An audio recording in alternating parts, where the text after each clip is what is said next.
This guy became the deadliest person alive just by killing monsters and eating their meat, which gives him stats and power. When he entered this game, he received the power of the Gourmet King, a legendary hero now extinct. He also acquired the abilities of the animals themselves. By eating meat from a chameleon snake, he became able to turn invisible and go unnoticed. By eating cheetah meat, he became able to run as fast as a cheetah. Now he has total control over his abilities and makes the best recipes that boost his stats and make him unbeatable. Everyone who tried to face him got brutally destroyed. In the last game, he was betrayed by his own friends, and now he's hungry for revenge. Let's go back and understand who he was before all this hatred. Our protagonist, called Anx, became the most powerful player and ruled an empire that was unbeatable, until one day the people he trusted the most betrayed him and took over his kingdom. It was at that moment he realized that betrayal never comes from enemies, but from those we call friends. Back to his real life, he works selling fried chicken. While he's chilling, he hears on TV about a new game called Fate. When he finds out this game is about machine warfare, he instantly decides to buy it. The newspaper says you need to buy the diver capsule, and that's when it hit him that it's a VR game. At home, the first thing he did was go online and buy this capsule for the new game. A week later, his capsule arrived. Hyped up, he gets right in, turns on his VR headset, and spawns in a forest for beginner players. A system alert asks what his nickname will be, and he chooses the nickname X for this new journey. A few days passed, and everyone's still learning how this new game works. But our protagonist was already leveling up, killing the starter monsters. He barely started and was already level 5 and was already thinking he was the strongest in the game. After spending the whole day grinding, he decides to grab some food from his inventory, but as soon as he grabs his bread, it vanishes from his hand in the blink of an eye. He's staring, waving his hand around, not understanding what happened. But right in front of him, there's an old man eating his bread. Since this guy had no name, he realizes he's an NPC. To test the old man, he decides to give him another bread. The old dude gets super happy, but then decides to return the favor by giving him a candy back. X looks at the candy and thinks it's safe to eat, but he trusted a stranger way too much and loses consciousness. Sometime later, he wakes up and comes face to face with a feast of food. He goes for the food full of excitement, but discovers that everything is an illusion. The old man was there too, staring at him. X opens his eyes and realizes that everything he saw was just a dream. A notification pops up in front of him showing what his new skills are. He's confused about what these abilities are. Next, a quest appears about revealing the truth of the Gourmet King, and he notices that the reward and difficulty aren't measured. At this, he's like asking, "Wait, the story is in my hands." He decides to eat the bread again. But this time when he eats the bread, he feels an incredible flavor, and on top of that, his stamina and strength stats increased. At that moment, he understands that his stats increase by eating. The next day, he spent the whole day eating fruit to max out his stats as much as possible. When the fruit stopped being effective, he chose to start eating deer meat. He starts hunting all the deer and collects the meat and their hides. Going back to the city, he heads to a shop and puts all the hides up for sale. The vendor is impressed by how soft they are and asked if he has more to sell, but X says that's all he's got today. The vendor asks the price for each hide, and when he hears it's 1 gold coin each, he's shocked. X says he's gonna hunt more and will sell as many as he wants. This convinces the vendor, and he decides to pay with gold and silver coins. Later, while he was hunting buffalo, some guy was watching him and wondering how such a weak dude is fighting monsters at this level. This guy decides to go to X to form a party, but the moment he reaches our protagonist, X logs out of the game, leaving Blondie hanging.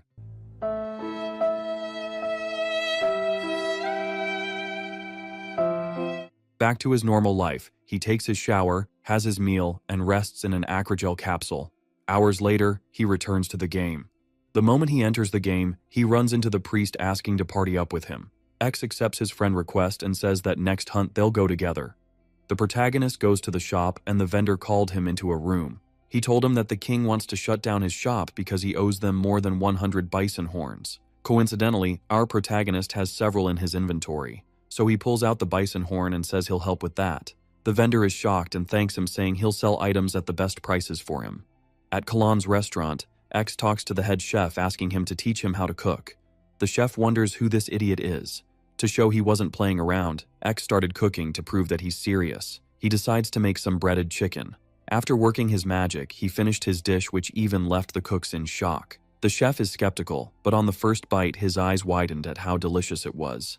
They sat down to talk, and the chef talked to him about the Gourmet King. X connected the dots and figured out that the guy who drugged him was the Gourmet King.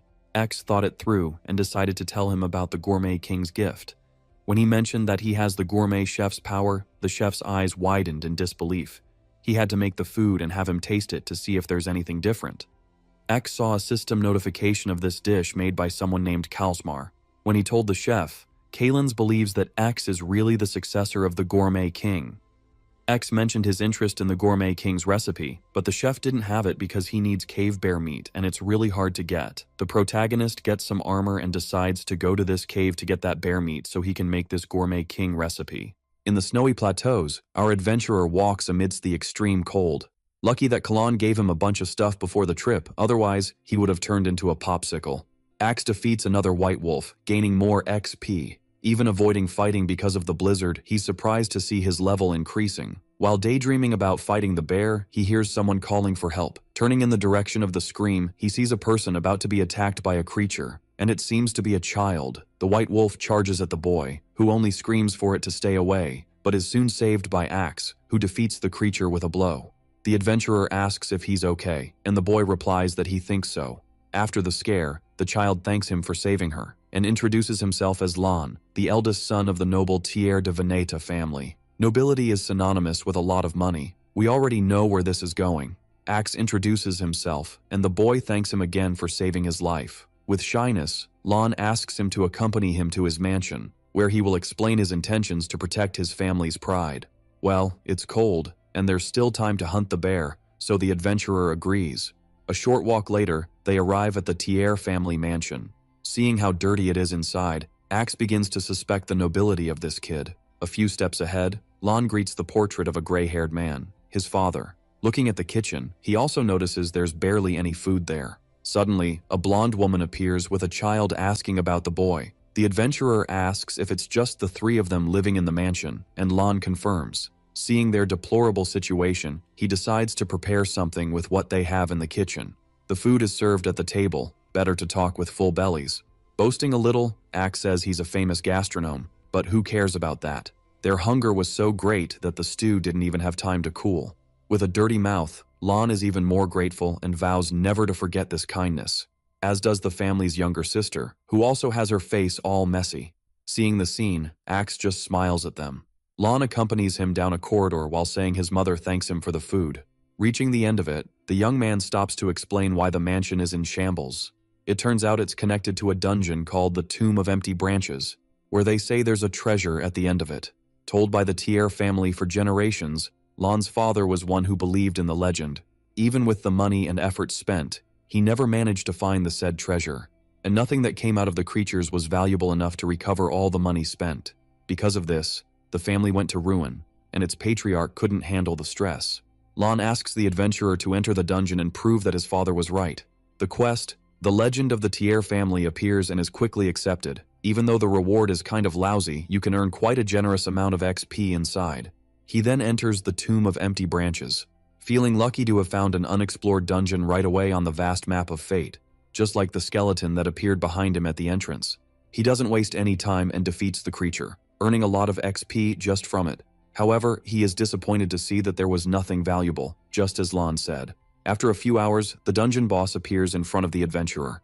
The creature launches a magical attack towards him, which he manages to defend with his shield. This time, it seems he will have to go to the creature, not the other way around. Axe advances against the creature while defending against its magical attacks. He raises his sword during the jump and delivers a final blow to the dungeon boss, defeating it. With that, the Tomb of Empty Branches is completed, and Axe gains a lot of XP. As a bonus, he also earns the title Solo Dungeon Crawler, which is pretty cool. The adventurer even liked the simple name. However, he notices that not even the boss had anything good, so the legend must be a hoax. Until he notices something on the ground. He uses the Divine Treatment ability and discovers a unique item, the Pure Spirit Branch. Without understanding this sacred flame effect, Axe lights it anyway. Several bright points appear on the dungeon wall. He approaches it more, wanting to see if there's something there. By doing so, he soon understands what this sacred flame is about. Our adventurer remembers that the sacred flame responds to dark energy and observes the crystals glowing intensely. This must be the treasure of the legend. Sometime later, the dungeon door opens, and Axe exits the place. Lon greets him nervously, as he was starting to worry about the delay. Not seeing anything in his hands, he apologizes for wasting his time.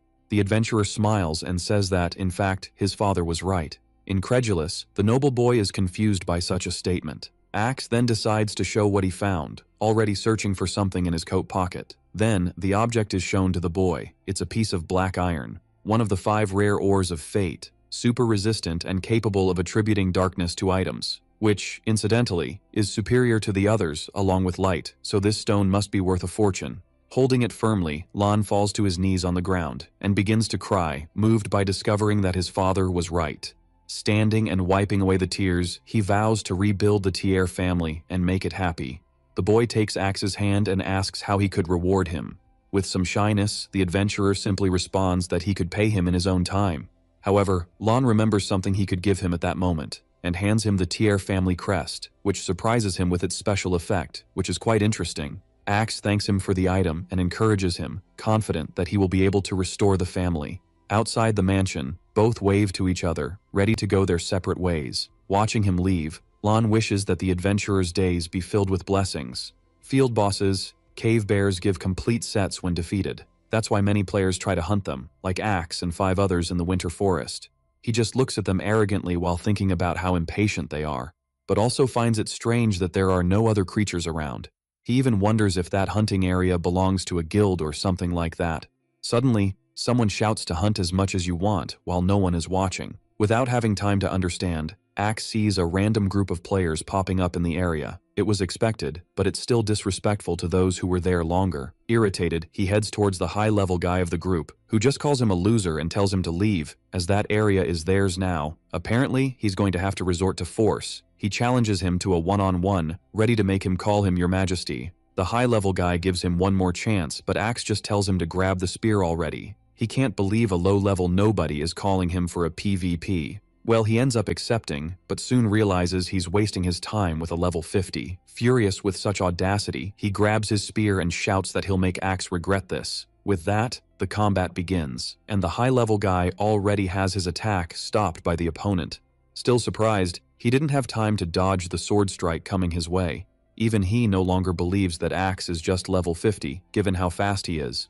Another attack is launched against him, but he manages to block it in time with his spear. The fight has barely begun, and he's already taking a beating. Desperate, the high-level guy tries to think of a strategy to hit him, but Axe is as fast as Lightning McQueen, and delivers one last blow against him. Thus, the leader of that guild of troublemakers is defeated. Seeing him fallen on the ground, the other members are scared and don't know what to do. The adventurer just tells all these people to get lost, as this area is his now. Back to his hunt, he is still upset about the time lost in that confusion. Axe remembers that the cave bear was last seen near a lake, and decides to look for its tracks by the shore.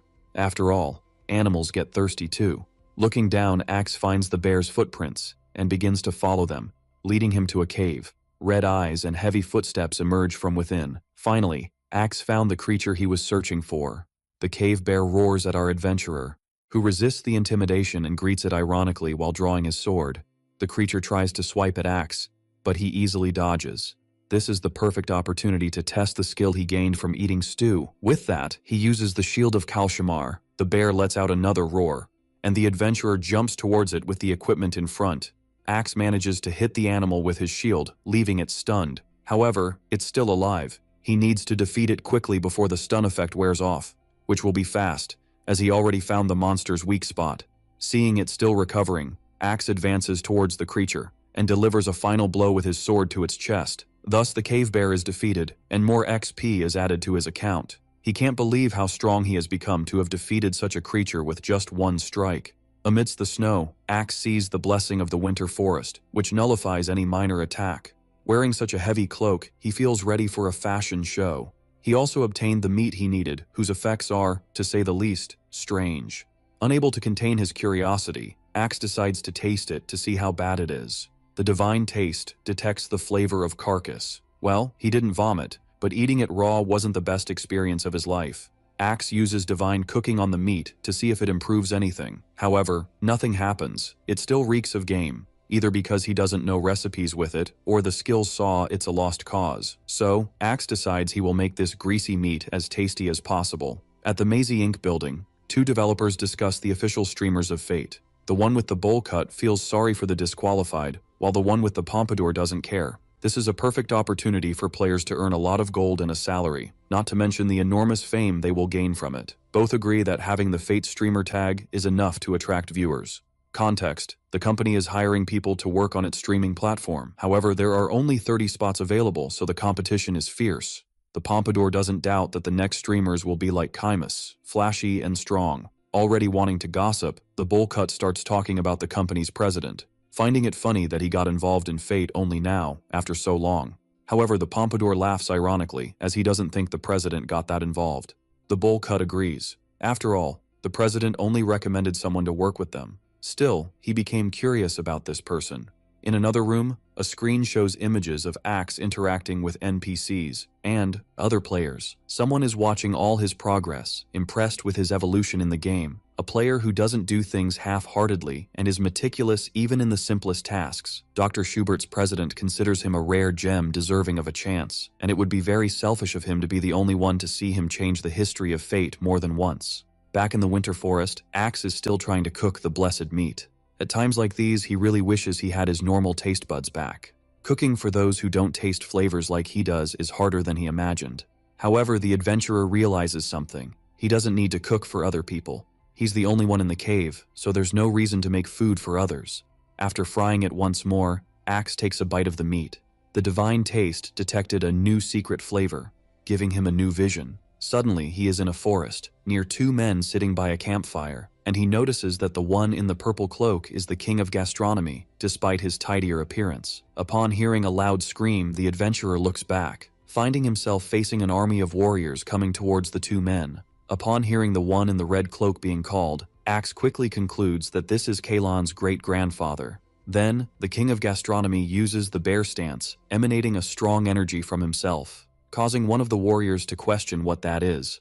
The man then delivers a powerful punch to the ground, causing it to shatter. Axe watches the entire scene tensely, unable to believe that this beggar was so strong. Our adventurer observes the ground beneath the army exploding, unable to believe that these elite soldiers were defeated so easily. The last thing he sees in the vision is the king of gastronomy standing amidst the destruction, and he is looking back, in his direction. Suddenly, Axe wakes up and questions if the developers know what balancing is.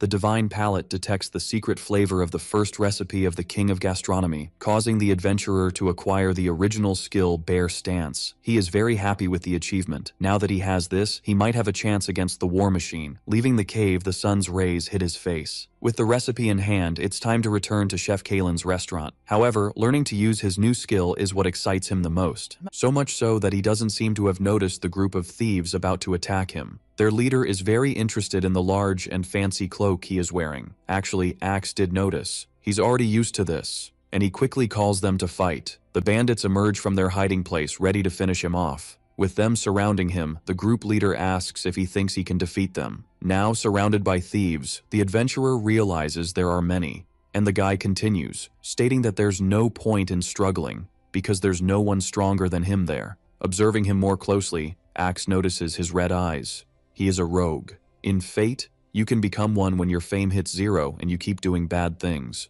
They are easy to recognize because of the eyes, and there is no penalty for defeating one.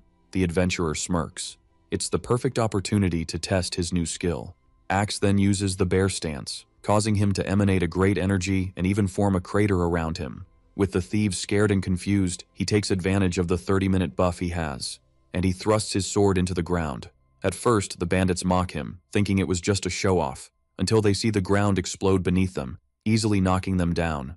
Seeing his feat, Axe gets very excited and decides to go hunting before the buff ends. But first, better take advantage and see what these little thieves have that's good. Back at the central square of Norville, the cook welcomes him excitedly at his restaurant. The quest Kalon's dream is completed, and Axe greets the chef. Just by looking at the cloak, the cook concludes that he managed to complete his mission. The adventurer confirms his hypothesis and offers to cook the dish for him to try, leaving him apprehensive and sweating cold. He's sure it will taste like shoe leather. However, Axe insists and prepares the cave bear meat anyway. With little choice, Kalon takes the first bite and immediately regrets it, because it's a real mess. Really, only Axe can eat something like that. Despite the gag, he congratulates him, saying it's exactly as his great-grandfather described. With his hand extended, Chef Kalan thanks him and says to look for him any time. Smiling, the adventurer returns the gesture and says he certainly will.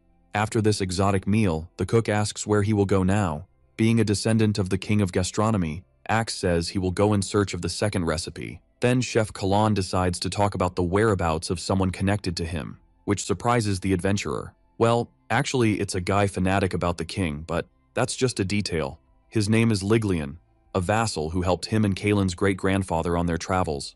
However, his loyalty turned into fanaticism sometime after his disappearance. Unable to accept his own death, he became an undead, still waiting for the king. With hands clasped, Axe listens to the story attentively. From the description, he already understands that this Liglian isn't quite right in the head. Kalan advises him to head west of Norville, where he will find the Beach of Death. But upon arriving at the indicated location, he didn't expect to find it so vivid and radiant. It turns out he ended up at the Lover's Beach, full of couples dating. This leaves Axe and his skewer intrigued. He's not that bad with directions. He considers that this Beach of Death might be a hidden place that requires something to appear. The problem is knowing what needs to be done. Tired of eating, he decides to fish a little while thinking about it. By evening, Axe catches another rainbow trout, which impresses the mustached fisherman next to him. After fishing for 100 hours, the time catcher title is acquired, and even so, he has no idea how to reach the Beach of Death. However, something catches his attention as he pulls the line. A skeleton fish is caught, scaring the fisherman. Maybe this little fish is the answer he needed to find Liglian. With this in mind, Axe gives a little smile and takes a bite of the poor creature, which is just bones. Suddenly, a place full of skulls on the sand and lightning striking the Red Sea is seen. Indeed, eating fish bones can lead you to the Beach of Death. Definitely, this beach doesn't seem like the best option for a summer vacation. But our adventurer even prefers this one over the other, which is noisy and full of couples. Without having time to enjoy it, a hand emerges from the ground behind him. Looking back, he sees a horde of skeletons coming his way, which he finds perfect. That fishing simulator was getting boring. Drawing his sword, he wonders how much XP he will gain from these skeletons, and prepares to attack them. However, before delivering his first sword strike, Axe feels a strange energy around him. Out of nowhere, he finds himself in an empty and dark place, without his sword and without his XP. A few meters in front of him, a black candle lights up, and a man with green hair and eyes emerges amidst the flames. Clearly irritated to see him using violence in his territory, tense, Axe asks if he is Liglian, the fanatic, and he simply confirms, the guy who waited years for the king and vowed to change the world with him, but who turned his loyalty into fanaticism, turning his back on him. The undead asks why he came, and he says he wants to learn the king's recipes. Liglian stares at him. Hearing that name after so long didn't please him at all. Tense, Axe tries another approach, saying he is a descendant of the king of gastronomy. Not quite believing it, the man snaps his fingers, making both of them teleport to another place, possibly a mansion. Realizing how powerful he is, Axe decides he still wants to live a little longer. Liglian sits in a chair and asks the adventurer again about his interest in the recipes. Axe states he is ready to face any danger if necessary. The undead smiles slightly and says it won't be difficult to teach him. He thanks him, already celebrating that he will have another recipe in hand. However, the happiness soon turns to indignation upon hearing from Liglian that he is not ready yet. The undead says the reason is simple. The main ingredient of the recipe is a phoenix, one of the legendary monsters of fate, so powerful that it can't even be quantified. Knowing this, the adventurer is absolutely sure he wants to live a little longer, and decides to return later when he is more prepared. Liglian is thoughtful, still not quite believing that this is the descendant of the king of gastronomy. However, he thinks that maybe this one has the potential to heal the world. Before Axe leaves, the undead calls him, and says that even though he resents the king, fate brought him here for some reason. Liglian knows how heavy the destiny he carries is, so he wants to help him. Axe accepts his help, and the undead offers his original skill, Death Negator. With this, the quest A deal with a fanatic appears, leaving him surprised to receive both things right away. Liglian states that this skill will be very useful for someone as weak as him, and decides to show it in practice by launching a magical attack on him. Axe is defeated with just one blow, proving that the undead is not to be trifled with. Then, the Death Negator is activated, making him revive as a low-rank undead soldier. Now he will know how the zombies from The Walking Dead feel. The adventurer decides to check his attributes to see how much he has changed. My God, He is stronger and more vivid now as a little zombie than when he was alive. The undead is happy to see him satisfied with his new state, and Axe just feels embarrassed. Opening a portal, he tells him to venture into the forest before seeking what he needs. An important egg, hidden by the king and Liglian so the invaders wouldn't find it. Passing through the portal, Axe enters the Forest of Death. Despite having gone there, he didn't understand if this thing is super important for the recipe. It didn't take long to find the egg, which wasn't that well hidden. Right away, he realizes it's not just any little egg. Seeing it start to crack, Axe panics and considers going to Liglian.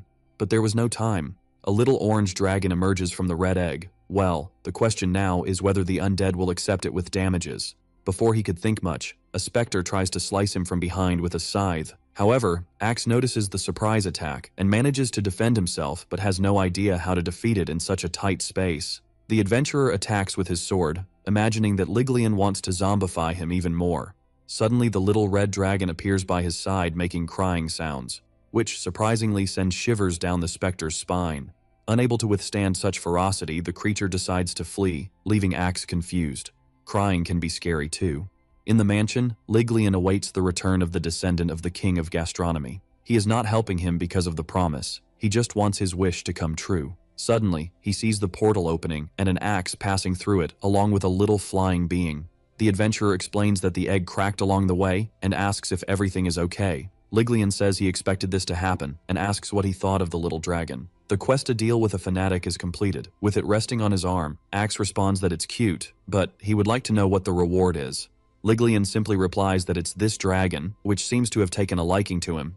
Not believing what he gained after such a simple task, he thanks him and accepts the gift. He even imagines how this cute thing will make adventures easier. He names the dragon DD, which snuggles up to him all silly. The undead chuckles at hearing this terrible choice and bids him farewell for now. With a snap of fingers, Axe and DD are teleported out of the mansion, and the adventurer suddenly wakes up in some random room, already as a living human. It seems that it wasn't all a dream, since he managed to complete Liglian's quest. Happy as can be, Axe wonders if he's the first Fate player to have a dragon. Suddenly, a new message from Fate appears, leaving him confused. But the surprises don't end there, because Axe has been selected to be an official streamer of the game. Already in the real world, our protagonist logs out of the game. After 2 days lying in the capsule, it's no surprise that his body is all stiff, but that's nothing compared to everything he achieved in the meantime. Now, it's just a matter of taking a Tylenol and seeing what he needs to become a streamer. Happy as can be, he goes to his computer and starts his research. He discovers that he will have a monthly payment, donations, and 100% of the profits from ads. In fact, just the salary would be enough to not need to fry chicken anymore. Ah, working by playing. The dream of every young gamer with zero expectations for the future. 1001 livestream ideas cross the protagonist's mind, like doing mukbang. Curious, he looks up the top streamers. And of course, War Machine is in first place, and he's not surprised to see himself in 67th. Come on, he hasn't even started streaming yet. However, because of this, he decides to start by leveling up and gathering ingredients for a mukbang. The protagonist gives a good stretch, imagining that a nap would be nice now. After so much time without sleep, he'll probably just collapse in bed anyway. Far from his apartment, spotlights are turned on a studio stage. The host announces the start of another Kaimus livestream, leader of the War Machine. They are about to show him defeating a group of black werewolves. In the ruins, the leader asks his guildmates not to mind the cameras. There are 1 million viewers watching them, proving that War Machine is the strongest there. Kaimus finishes his speech and says they will win this battle, and blah blah blah. The guild is about to face creatures capable of wiping out an entire small kingdom, and it could be the first to complete the Black Werewolf Conquest quest, one of the toughest. With the sword pointing the way, Kaimus announces the attack, and the battle between War Machine and Black Werewolves begins. The next day, Axe is walking through the sands of the Desert of Forgetfulness. Well, actually he ended up there somewhat aimlessly, so he doesn't even know if there will be food, until he sees a baby desert scorpion walking, indicating there might be adults around. Maybe one of these breaded would be a good dish to start his mukbang.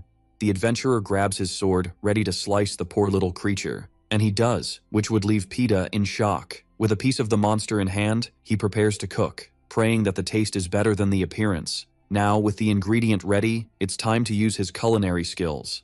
And the adventurer uses divine cooking, making the poor scorpion almost look like a chicken nugget. Axe grabs the piece and tries it. The divine palate detects the taste of ultra-processed food, immunizing him from the desert heat. He happily eats his scorpion nugget, finding it better than expected. Knowing how tasty it turned out, he remembers DD and decides to share the snack with him. From the summoning circle, the little dragon appears, who wastes no time and flies towards him. Axe offers him a piece. After all, they need energy to gather more ingredients. And DD nods. Suddenly, the ground beneath them begins to collapse. With no time to react, Axe ends up falling into the hole. They have fallen into a trap. Landing like a cat, he now finds himself surrounded by desert scorpions. Already irritated, he wastes no time drawing his sword, ready to defeat them. He just didn't expect to get stung in the back, which hits him squarely. What cowardice. The sand where he fell is so muddy that he can barely move his feet, making dodging difficult. But things can get worse. He is now bleeding. Seeing his companion in danger, DD springs into action. Axe panics seeing him grab one of the creatures by the tail. They need to get out of there first. While the little dragon slams it to the ground with force, he tries to think of how they'll escape this. However, another surprise sting is aimed at the adventurer, who manages to defend with the sword even with his feet sunk in the sand. The bleeding becomes intense, leaving him with anemia. Axe falls to his knees, with zero certainty if becoming undead now would solve this problem. Panting and desperate, he feels his strength slowly fading away. However, he knows that freaking out won't get him anywhere, so he stands up and tries to calm down. Focusing on one scorpion at a time is the best option at the moment.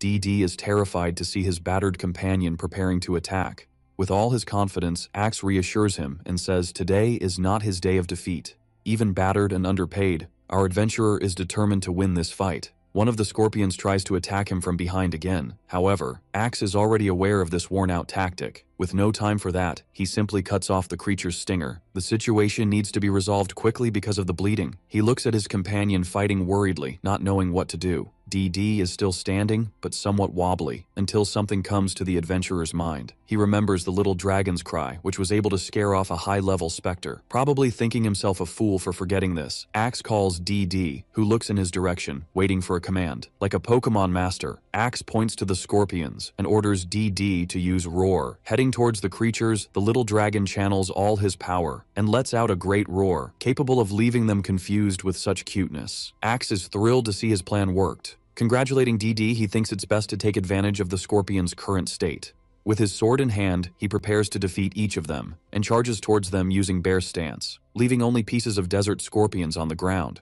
Looking to the side, he sees the muddy part where he fell and got his feet stuck. Seeing DD flying towards him, Axe picks him up and says he saved them. Now that the situation is resolved, it's time to get out of this dump. They then escape the trap with a leap, and the adventurer earns a reward for it, which is the least that should happen for everything he faced down there, but that's okay. Upon receiving the ancient gloves of the Royal Guard relic, he is very surprised. The set of ancient relics not only provides better attributes than other items, but also has a special effect when used complete. However, you can count on one hand how many players have achieved such a feat. Today is his lucky day. He could even play the lottery. Extremely excited, Axe equips the new gloves and already feels great. He concludes that the rest of the set must be scattered across the desert. Determined to explore it, he calls his companion and they set off in search of the other items. The next day, Axe is equipped with his new set. It may not be a Gucci, but it's the best armor for his level. After this quest, he decides to let DD rest and search for ingredients alone. Now that he's got the complete outfit, it shouldn't take long to catch more scorpions. And indeed, in an hour, he managed to catch enough to feed about 30 families. The adventurer takes off his helmet and prepares to start his first live stream, called Axe's Monster Mukbang. After choosing the name, he presses the button, and the live stream begins. Still shy, he introduces himself to his small audience, who don't seem very interested. Well, the beginning is always more complicated, so it's better not to worry too much about it. Continuing, Axe introduces his monster Mukbang and shows the desert scorpion parts he will use today. However, upon reading the skeptical comments, he decides to prove that this is not clickbait and eats a piece of one of the legs that was in the bucket. It must be because of the divine palate, but he actually finds this raw creature quite tasty. Now they can't say it's clickbait. After showing what he's made of, he finishes eating so he can cook the shell. Thanks to this, the audience keeps growing, reaching 10,000 viewers. Even he can't believe his views have increased so quickly, and the gold donations start coming in too, leaving him astonished. At this rate, he'll be swimming in money like Scrooge McDuck. Axe thanks for the donations and promises to try to make the best streaming channel possible, and to show his gratitude, he decides to eat a raw scorpion shell. I just hope he has some medicine nearby. At the company, the developer Tigalinia is watching the War Machine livestream until he hears laughter, leaving him confused. There was nothing funny happening on it now. As he gets up, Topatino and two other colleagues comment about a guy eating something. Tigalinia goes over to the three to find out what they're watching. Coming across our protagonist's mukbang livestream. He can't believe it.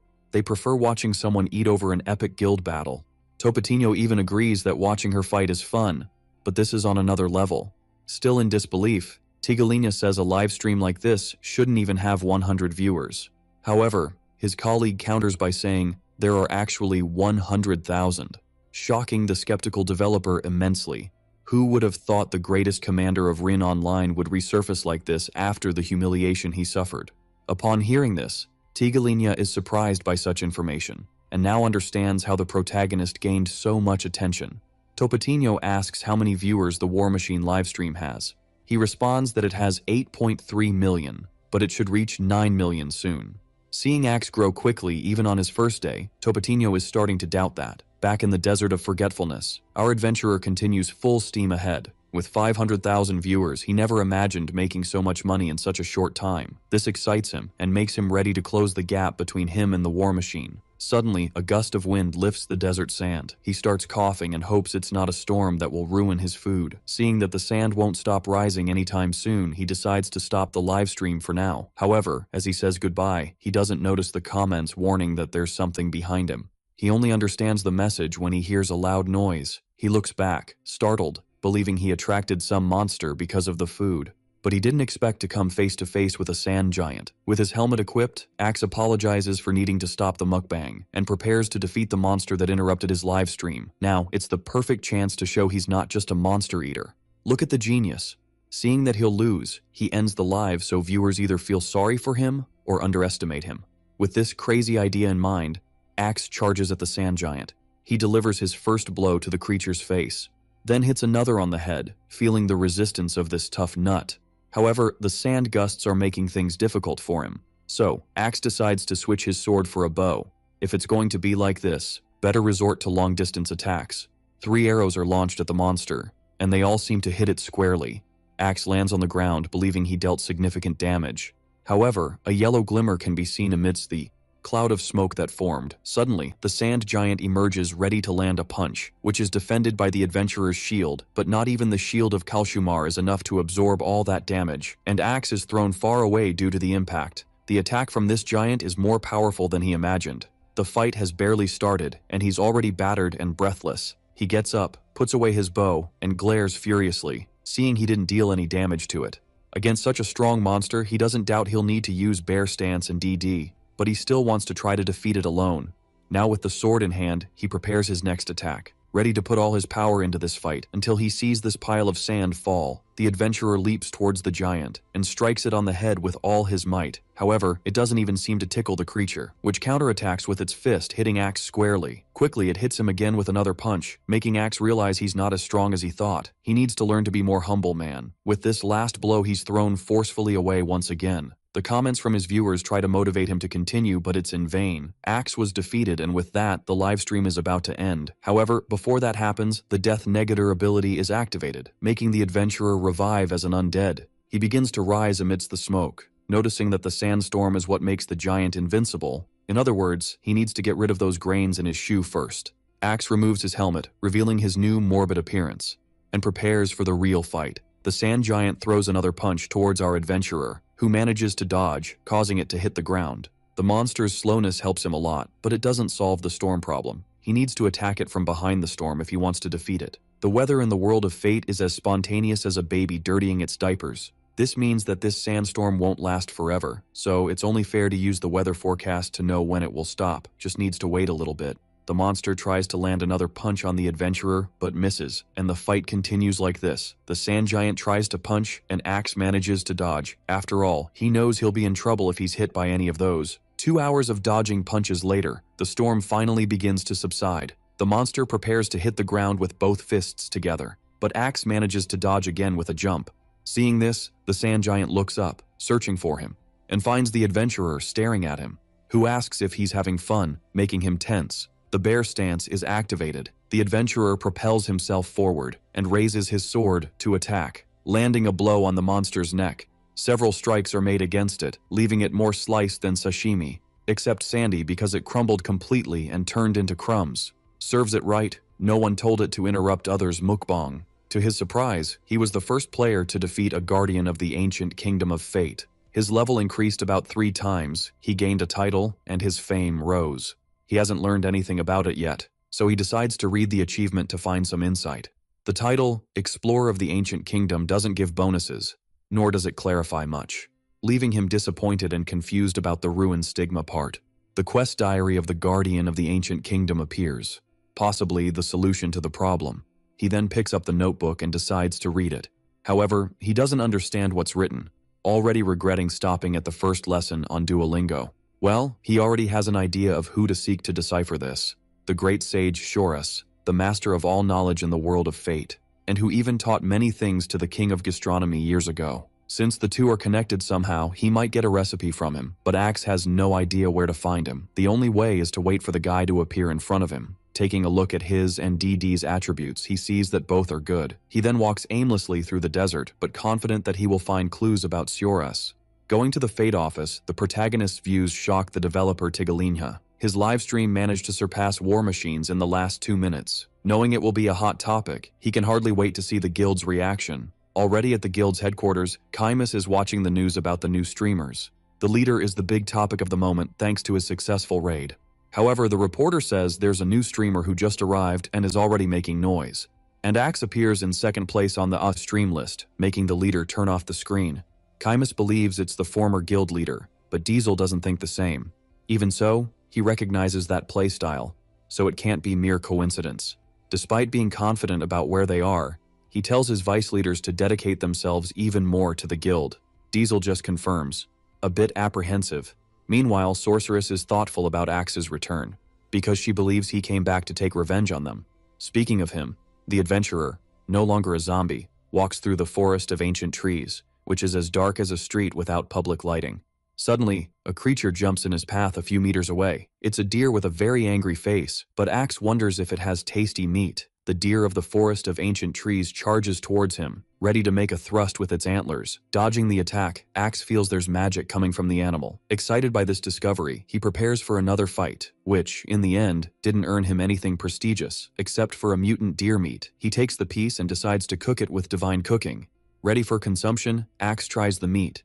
The divine palate detects the taste of horn, giving him more speed and intelligence. Besides the ability to connect with nature, Axe hears whispers and murmurs behind him, and encounters a strange tree that doesn't seem very happy with his presence. Perhaps eating meat of dubious origin wasn't a good idea. Our adventurer stands before the talking tree, which asks if he understood its words. In short, it wants help to get rid of an evil energy that appeared out of nowhere. The heart of the forest is where the energy necessary for the ancient trees to live is located. However, this bad thing is corrupting it and causing them pain. Axe strikes his fist on his armor and says he's ready to help them, already believing it will be an easy task. Before he goes, the ancient tree calls him to ask a favor, to save the forest creatures that have been tormented by this bad energy. Then, the quest Save the Forest's Children appears and is quickly accepted. After all, he needs the trust of the ancient trees to gain access to the heart. However, Axe is surprised to read that the creatures are brutally attacking each other, and he ponders for a few moments. He doesn't know whether to be sad about this or happy to have a personal meat buffet. The ancient tree notices his intentions, leaving him embarrassed for being discovered. He tries to smooth over the situation by showing he's willing to save the creatures too. The adventurer looks at the quest again, finding it curious that there are always a few bad apples hanging in a forest. As he walks, Axe concludes he will see some corrupted monsters attacking their kind. A fluffy sheep appears in the bushes, making him drool, but he quickly remembers he's not there to eat. The ancient tree warns that he is getting close. The adventurer stops walking when he sees something a few meters away, a fox about to attack another. It's not hard to tell which one is corrupted. Its black aura is quite different from the green one emanated by the normal fox, to the point of seeming threatening. Drawing his weapons, Axe asks if he just needs to defeat the creature, and is quickly answered with irony by the ancient tree. Even he can't believe he's obeying a passive-aggressive chunky plant. The adventurer takes a step toward the creature. Taking that response as a yes, he quickly advances to attack. Noticing movement, the fox turns its face to see what it is. For a moment, Axe wonders if the creature has magic, but soon forgets it. especially since he has a cool armor set and a dream. He prepares to strike with his shield, just wanting to finish this preliminary quest soon, but the corrupted fox manages to resist the attack, only showing that it's tougher than it seems. Without lowering his guard, Axe then plants his feet on the ground and propels himself toward the creature to deliver a sword strike, which doesn't end with just one. The corrupted fox is defeated with 3 blows. Aside from monsters like the sand giant, it's the first time he's faced one as strong as it. The adventurer gains the meat and hide of the animal he defeated. Seeing his strength, the ancient tree boasts about having a good eye for talent. More corrupted foxes appear to attack, and Axe continues defeating them, and collecting their meat and hide for later, of course, until he reaches the 10th, which tries to bite him from behind and fails miserably. For some reason, he thought there would only be 1 or 2. Another corrupted creature emerges from the bushes. However, Axe notices something different about it as it approaches. This fox is infected with rabies, which makes him a bit worried. If they had warned him, he would have taken a rabies shot beforehand. Seeing that contracting rabies doesn't seem cool, he raises his sword for a final blow. Axe uses bear stance and strikes the ground forcefully. Free from a disease, our adventurer worries about the monster's dark magic. Even though it's powerful, using it in Fate is like asking to be lynched. Believe it, his image is more negative than a freezer's temperature. That's why he wonders if there are dark wizards behind what's affecting the forest. The quest Save the Forest's Children is completed, and the ancient tree thanks Axe, who didn't think it would be that difficult. With the mission completed, it's time to go to the source of the problem and end it. The quest Purify the Forest of the Ancient Trees is then accepted. What excites Axe isn't the reward, but the loot he might get on this journey. However, if the corrupted monsters were already difficult, imagine what made them that way. The ancient tree then guides him to the heart of the forest. They arrive at the location, a tall trunk in the middle of a vegetation-less environment. Initially, Axe feels confused by the familiar sensation he experiences upon stepping in, but he soon realizes that the entrance of the place is identical to the dungeon in Tier Mansion. This means that the boss here must be the source of the evil energy. He is very happy to have found another dungeon to explore. The one in Tier Mansion was a bit disappointing, as it only gave XP and a bunch of sticks. This one promises more, but he will need to be extra cautious because of the dark magic users. The dungeon's enemies are much more complicated, and Axe knows this. He will need the bear stance, but there are still 13 hours left before he can use it again. To avoid idling, he decides to log out of the game for a bit to check the results of his first stream. Not to mention, it was time to breathe some real fresh air. Before leaving, he asks the ancient tree to guard the entrance so no one enters the dungeon, and asks if he requested any more help, but she says everyone was scared when they heard her. Content with the chance that no one will show up there, he eats some fox meat and logs out. Outside the game, the diving capsule opens. The protagonist opens his eyes, happy to have a dungeon right in front of him, especially since they are extremely valuable for large guilds, and now he has one just for himself. He gets up from the capsule and stretches nicely. Then he lies down on the bed and starts researching his first livestream. In the game's app, he clicks on the ranking option and is soon surprised by what he sees, even sitting up suddenly. His first livestream reached 5,328,000 viewers and 10,050 gold in donations. It's hard to tell how many fried chickens that equals, but it's about $42,000. A livestream of a nobody with a bucket full of chopped scorpions beside him, tasting the pieces as if they were the most delicious thing in the world, and still interacting with people. Really, it's hard to understand why so many people liked it. At a random school, a red-haired student hurries his friend so they don't miss the bus. Seeing the black-haired one distracted on his phone, he decides to check what he was watching. Axe appears on the screen, and the redhead asks if he is a ranker. On another device, a video shows the sand giant appearing on the livestream. A blonde guy looks at it incredulously and without reaction, until he sees his more than 500,000 views, making him let out a scream. He just forgot he's in the middle of a restaurant. While apologizing embarrassedly, 2 men enter the place talking about Axe. One of them says he's trying to find him before he becomes too much of a star, but hasn't succeeded yet. The blonde guy, or rather Dallas, is happy to hear this, seeing his friend becoming popular, to the point of being on the big screens of the Mazy Inc. building. At the EX Broadcasting Agency, employees are working hard to contact him, but none of them are having any luck, including junior writer Seo Yoo-jung. She probably doesn't even remember how many scoldings she's received from the boss by now. However, it's not her fault if no Fate player knows Axe. Even not knowing him, Seo Yoo-jung finds his face strangely familiar. Meanwhile, the protagonist enjoys his first moments of fame lying on the bed. Back in the world of fate, our adventurer wastes no time and summons DD. With the little dragon on his shoulder, he asks how it's doing, and it just lets out a QQ. Prepared, both descend to the underground of the ancient tree dungeon. Right on the first level, Axe notices it's infected by something, which seems to worsen with each step taken. Well, with these luminous roots, at least he won't need a torch. Suddenly, a deer similar to the one he saw in the forest appears. It also has a magical aura, although it doesn't seem particularly special. However, he notices its energy is different. Before he can do anything, the creature launches a magical attack in his direction and stares at him full of hatred in its heart. Axe finds the deer's attitude quite rude, as it could have started with a conversation. The bear stance ability is activated, which makes the creature a bit tense. Time is short, and he needs this buff to clear the dungeon.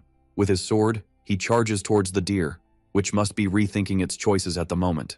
Axe swings his weapon, creating a cutting ray, which splits the poor animal in half and leaves a huge trail on the ground. Perhaps using bear stance was a bit too much, but that's okay, because the deer's friends have arrived with refreshments. At least he won't need to go looking for the creatures. Since they also use dark magic, Axe concludes their fighting styles must be the same. With this in mind, he and DD advance against the deer, which are defeated one by one, thus clearing the first floor of the dungeon. The bear stance consumes a lot of stamina, so Axe decides to slow down from now on. From the creatures, he obtains spiritual deer meat, which increases intelligence by 1. Upon reading its description, he concludes that any mage would go crazy over this item, because they are beings that use intelligence to strengthen their attacks. In other words, if he eats this meat, he will become a magic knight. And if the game gave this opportunity, it's best to seize it while he can.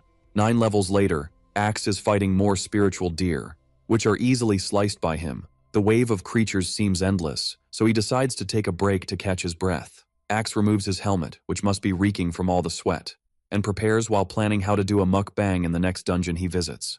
With the spiritual deer meat in hand, he uses divine cooking to prepare it, making a succulent grilled steak. Seeing DD salivating, he asks to wait a bit. With the food served in small bowls, they both take their first bites. Its juiciness, fruit juice flavor, and texture leave Axe impressed and DD satisfied. The divine taste detects this flavor, increasing his maximum mana and intelligence. It's not very strong yet, but he will have the same power as a mage in no time. He also gains buffs of nature connection, magic damage, and mana absorption. The duo's break is interrupted by a voice behind them asking for help. Axe and DD turn around and see a green glowing orb claiming to be the forest spirits. With great difficulty, they say their bodies and minds are being controlled. The runestone energizing this place is becoming increasingly contaminated. The adventurer is surprised to hear this, already imagining the danger it might represent. There are few runestones scattered across fate, with this forest's being one of them. They purify the regions where they are and maintain the world's balance. The spirits say the place will become a devastated and incurable land if nothing is done. Axe asks if the stone was intentionally contaminated, and they confirm. But before they could warn him, the green orb starts to crack and then bursts. Heavy footsteps are heard from behind the duo, and they face an anthropomorphic monster which roars at them. Axe draws his sword and tells DD to get ready to finish it off. They'll just need to do a dungeon speedrun before their buff runs out. On level 35 of the dungeon, our adventurer manages to reach the heart of the forest. The duo passes through a large door and begins walking down a stone corridor. He sees the runestone there, a large red crystal floating in the center of the room. However, he also notices someone in a hood nearby, probably the culprit of all this. The adventurer tells DD to stay out of this fight, and he agrees. With a maniacal smile on his face, the hooded man turns towards him. Axe quickly advances on this guy, already aiming for the weak spot of every humanoid monster, but is surprised to see him narrowly dodge his attack. Then, he quickly delivers another blow against the hooded man, hitting him this time. Injured on the side of his body, the enemy backs away and stares at the adventurer, who does the same after finishing his action. The hooded man begins to utter phrases in an ancient language, which Axe obviously doesn't understand. A red energy ball begins to form in his hand. He then advances on the adventurer, about to hit him with his red Rasengan, but Axe narrowly dodges, surprised not to see him fighting with a melee weapon. The adventurer takes advantage of the hooded man's sudden approach and uses his sword to strike him, leaving him extremely wounded. As his last words, the man utters more unknown words, trying to mark him with the stigma of ruin, but the Ancient Realm Explorer title nullifies the effect. And so, the Ancient Tree dungeon was completed. In theory, this boss was supposed to be strong, as Axe leveled up about 5 times in this endeavor. The runestone, or rather the heart of the ancient tree forest, is purified, and the worshipper's ring, from which the evil energy comes, is acquired. Axe wonders if the diary quest is related to this item and the hooded man, and if he needs to end something related to the end of the world of fate. His idea was just to do the class quests, but the story is getting bigger and bigger. The game seems to guide him in a certain way, especially with that title that nullified the curse. Everything suggests that his mission is tied to a grand conspiracy. What a headache. Go get your prize already, man. Back in the forest, Axe reports the mission's success to the ancient tree, which thanks him, thus completing the quest Purify the Ancient Tree Forest. The adventurer bids farewell, already heading south, but is called again. He is asked about his hunger and simply responds that he wouldn't like to face the ancient trees. Laughing at his honesty, she says it's been a long time since she saw someone so amusing. Axe and DD say goodbye to her once more. However, the ancient tree calls them as its roots emerge from the ground and the earth trembles. Not understanding what's happening, he is frightened by the earthquake. Looking up, he encounters a gigantic being formed by thick roots. She wanted to show them her true form before they left. She says the ancient trees are eternally grateful, and that he can return if he needs help. She extends one of her roots, forming a hand to greet him.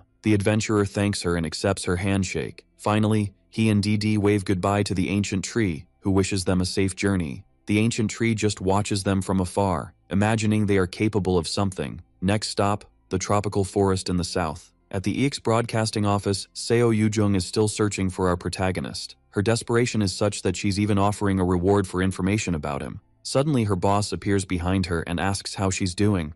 She is startled to hear him. The last thing she wanted was to see this jerk's face. Hesitantly, she replies that she's still looking, which doesn't please him at all. Furious, he bombards her with rhetorical questions. Seo Yujung feels embarrassed and says she's trying her best at work. But trying isn't synonymous with results, and her boss wants the latter by yesterday. Out of patience, he orders the writer to deliver the report by the end of the week, and leaves the office grumbling about her incompetence. Seeing him far away, she calls him a micromanaging jerk for not even considering her effort. Her options are limited, and asking the game team for personal information seems unethical. Until she thought of something, using live donations to get closer to Axe and, thus, ask questions. Not just for work, but also to find out how he ended up there. Seo Yujung needs to satisfy this curiosity, one way or another. Back in Fate, Axe and DD are practically crawling through the tropical forest.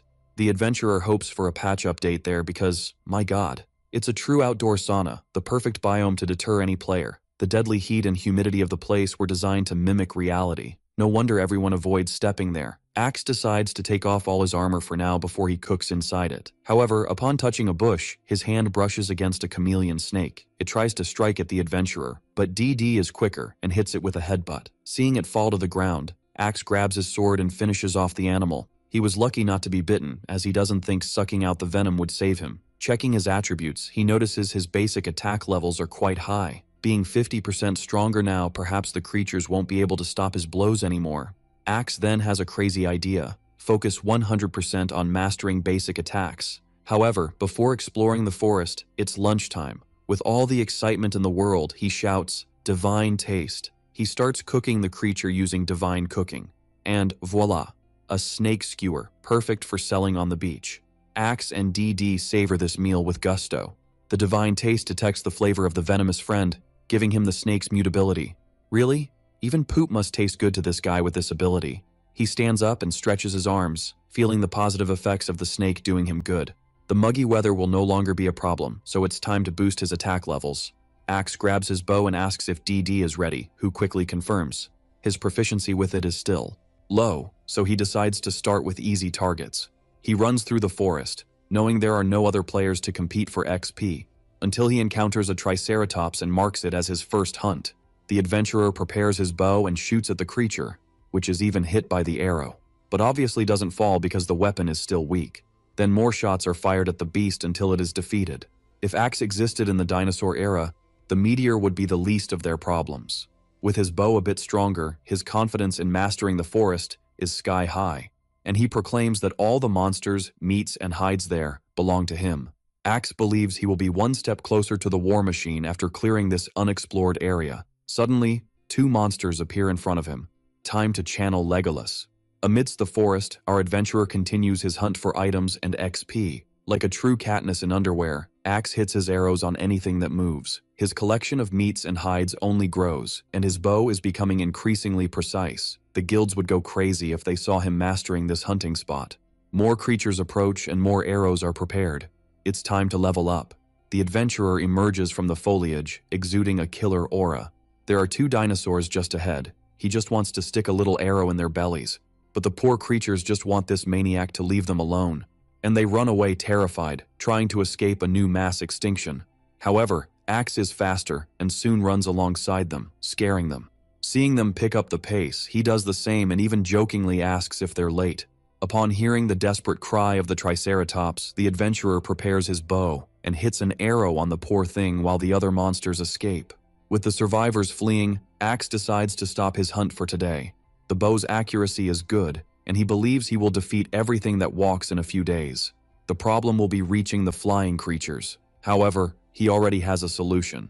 Orange, round, and fluffy, more specifically. Seeing Dee Dee bored, he says he has an activity for him to stretch his wings. The little dragon gets excited and quickly nods. Like a Pokemon master, Axe then sends him to attack anything that flies, and his little companion goes in search of a target. Even though he's young, Dee Dee is still a freaking dragon, so it's all good. A few meters up, a pterodactyl is flying with nothing to do. Almost fainting from boredom, he spots a little orange being in the sky. The fake dinosaur chuckles, believing it to be an easy prey. Using his claws, he advances on Dee Dee and manages to grab his wings, chuckling again. He just didn't expect this action to make the little dragon extremely furious. Seeing the mess he made, he lets him go. However, it's even possible to see a dark aura emanating from Dee Dee, making him shiver all over and try to back away in fear. The little dragon quickly advances on the pterodactyl, who panics upon seeing an orange ball approaching him. Dee Dee headbutts his belly with all the fury a 4-kilo being would have, knocking out the creature and possibly getting a bump on his head. Before it falls, he grabs the pterodactyl by the scruff and carries it back to the adventurer, who is impressed with the size of the catch Dee Dee managed. Axe congratulates him and realizes he won't need to worry about his companion. Knowing he needs a Tyrannosaurus to conquer the forest, he decides to search further south. By now, the creatures are hiding at the slightest step the duo takes. Probably because Axe is high level and Dee Dee has scared off the flying monsters. Well, he's leveled up enough here, so better find a Tyrannosaurus and get out of there. After a long walk, both are surprised by what they see as they emerge from the bushes. A village is a few meters away, something rare to find. Axe didn't expect to find one here, as he hadn't seen a single person all this time. Finally, a place to rest in the middle of this jungle. There are so many possibilities of what to do inside, like researching the Tyrannosaurus and even streaming. He bids farewell to Dee Dee, saying he will rest a bit in the village, and the little dragon exits the scene. Axe decides to learn a bit more about the local NPCs before going, praying they aren't too hostile, which doesn't seem to be the case given the skull in the background. Perhaps Cannibal Holocaust 2.0 is coming. At this moment, our adventurer is studying how to enter the Singhar people's village. Besides the frequent patrols, the main gate guards are always rotating. The fear of them thinking Axe is an enemy is great, but he urgently needs to empty his inventory. Suddenly, a cart approaches the entrance and is soon stopped by the guards. The merchant greets them and says he has some magnificent and refined items for the village. He questions the stricter security today, but they just tell him to enter and behave. Without wasting time, the man passes through the gates. Axe watches the scene from afar and starts devising his plan. Sneak into the village and see what items they need to then sell them to them. He might even get quests to further increase his affinity with the villagers. In the process, he can gather information about the Tyrannosaurus he needs to hunt. That's it. Time to eat a chameleon snake meat and become Solid Snake. The invisibility effect lasts an hour, but can end sooner with a simple contact. Axe then devours the poor animal, and its special effect is activated. On tiptoe, he sneaks between the guards, who seem like two statues. Even without seeing him, the adventurer is not sure if they can still hear him. He just didn't expect that one of them would have the sense of smell of a dog trained to find illicit things. Upon hearing him ask if his colleague smelled a strange odor, Axe freezes immediately. The sniffing guard walks in his direction, saying that something seems to have passed by them. Now closer to the adventurer, he says the smell seemed a bit like blood, but the other just tells him to return to his position, which he does shortly after. While the two are arguing, Axe snaps out of his initial shock and continues on his way. The care to not be discovered will need to be even greater. Entering the village, he notices some movement in the distance, and he spots some NPCs gathered. They are all around the grave of the Singhar people's chief, so the atmosphere is purely that of a funeral. The cry of a young warrior kneeling echoes through the place. Ilua cries in front of her father's grave, not knowing how to move forward, while the other villagers, some injured, watch the scene in silence and tears. The village's sub-chief tries to comfort her and says he will seek revenge for what happened, but she confronts him, saying this was the result of his cowardice in front of the Tyrannosaurus, and that he doesn't deserve the position given to him because he's nothing but useless. Ilua then runs away from the place, ignoring her mother's call.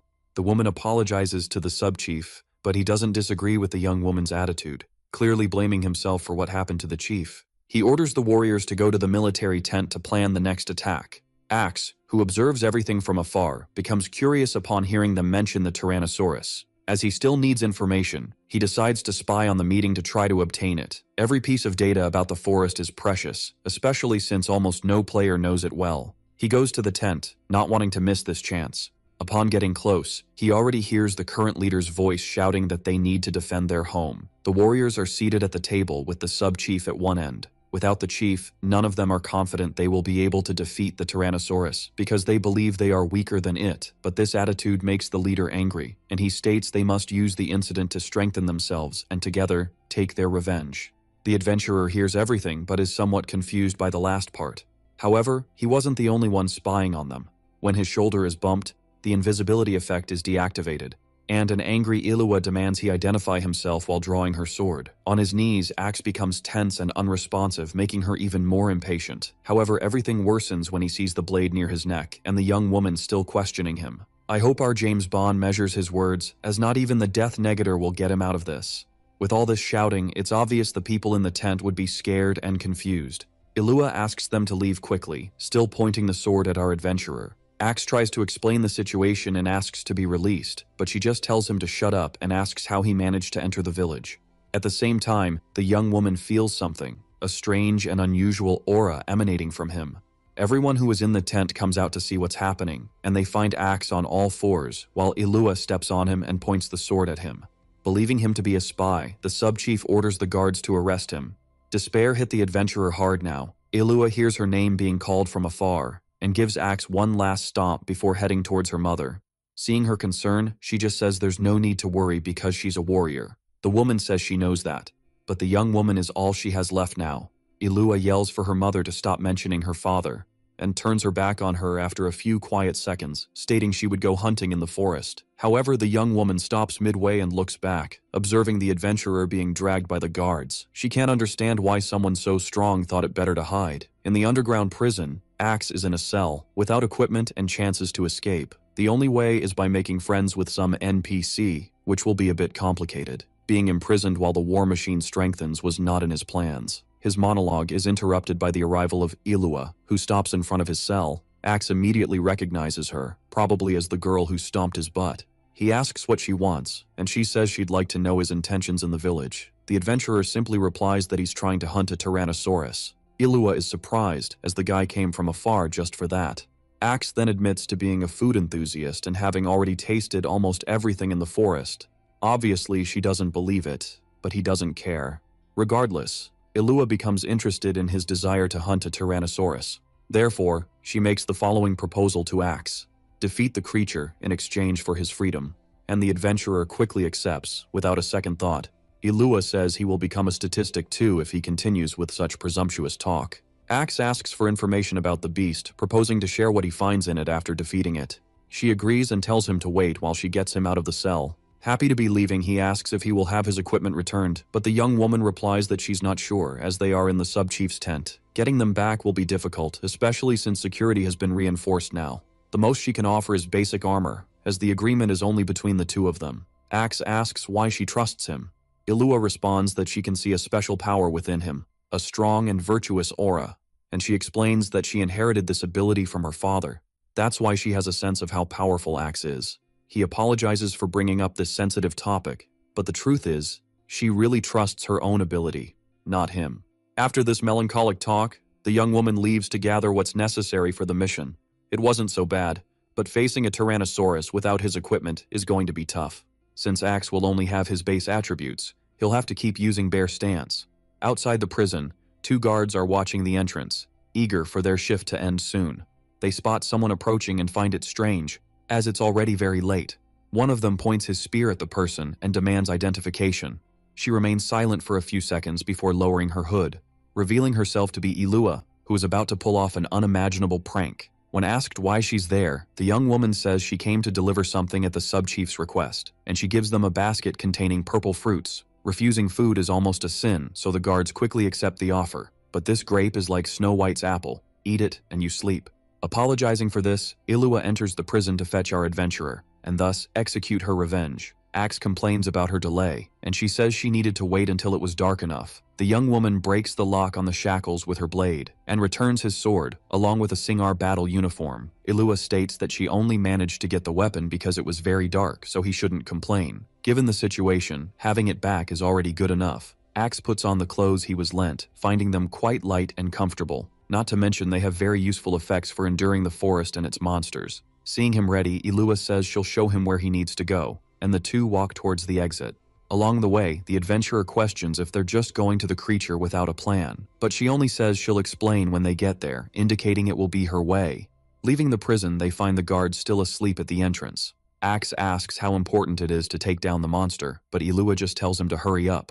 Then he inquires if all this is for revenge for her father. She confirms and asks if the adventurer knows what it's like to lose someone, saying that the feeling of seeing someone you love disappear before your eyes is terrible. Axe asks if that's why she doesn't talk about it, despite the agreement they made. Ilua is confused, as her father and defeating the Tyrannosaurus initially have no relation. Axe just lets it go, and she snubs him, saying he'll lower his guard once he hears it roar. At first, the adventurer doesn't understand, and the young woman explains that it's as if that sound freezes a person in place. From the description, he concludes it's a stun effect, similar to DD's roar. Axe then asks if he should worry about anything else, and Ilua says yes, several things. Out of nowhere, a summoning circle appears in front of them, and a very hungry DD emerges from it. The young woman is startled and questions if he made a pact with a dragon. Well, it was a gift, so theoretically no. Ilua says not to trust it. Besides being dangerous, it has the power of an entire nation. She knew Axe wasn't normal, but having a creature like that as a pet is madness. The adventurer reassures her, saying DD doesn't bite, and offers a treat to the little dragon, who happily accepts it immediately. Since it's late, he thinks it's better to rest there and start the hunt tomorrow. At night, Ilua and Axe, with DD sleeping by their side, sit around the campfire. He breaks the deafening silence by asking about the chief again. With no choice, she tells him that a Tyrannosaurus attacked the village a day before he arrived. Specifically, the temple of the Singhar people, where the spirits of ancestral gods are worshipped. On that day, everyone was gathered for another worship ceremony, except for Ilua, who had not yet returned from her hunt, which worried her mother. The chief tried to reassure her, saying that their daughter is a true warrior. Without waiting any longer, he then announced the start of the ceremony, which was soon interrupted by the ground shaking and the sound of heavy footsteps coming from behind. Turning around, the villagers spotted a Tyrannosaurus among the forest trees, which let out its great roar. The chief ordered everyone to flee, saying he would keep it distracted in the meantime, and asked his wife to ensure the people's safety, but she hesitated to leave him. Preparing his fists to fight, he tried to reassure her and the sub-chief. The chief ordered the two to stop hesitating and get out of there. However, his right-hand man insisted he would stay until the end. Roaring once more, the Tyrannosaurus charged at the temple and began chasing one of the villagers who ended up stumbling. Seeing him fall to the ground, the village chief ran to help him. With his ankle injured, the villager could only scream in pain, and the footsteps were already close. Because of this, he supported him on his shoulder so they could both escape. It was then that the sub-chief shouted loudly, "Behind you, chief!" And he turned his face back, coming face to face with the Tyrannosaurus about to catch them. Desperately, the chief quickly pushed the injured villager away, sacrificing himself to protect him from being bitten. At that moment, Ilua arrived at the temple, not understanding what was happening, and only had time to see her father between the monster's teeth. The last thing Ilua expected was to see her father being brutally attacked like that. The Tyrannosaurus let the chief's body fall to the ground, right in front of his daughter and his right-hand man, who screamed desperately for him. With its prey defeated, the creature let out a roar of satisfaction. For a few moments, Ilua couldn't speak, only stare at her father's lifeless body, until her despair turned into pure rage, wishing to end this monster. She drew her sword to attack the creature, which was about to advance. However, the sub-chief ran towards her to prevent another tragedy. Ilua told the man to stay out of it, blaming him for what happened to her father, and he just apologized before striking her neck, leaving her unconscious. The sub-chief then carried her on his back to escape from there, because he knew it was a lost fight, and managed to flee the temple carrying her before the Tyrannosaurus could reach them. Illua finishes the story, curled up in front of the campfire. Her sadness is immense, but the resentment and anger she feels towards the sub-chief are even greater. Despite feeling sympathetic, our adventurer doesn't have much to say, so he just chooses to ask her name. Illua responds and asks him the same question, to which he quickly says his name. Her only reaction was to repeat it while staring at the fire.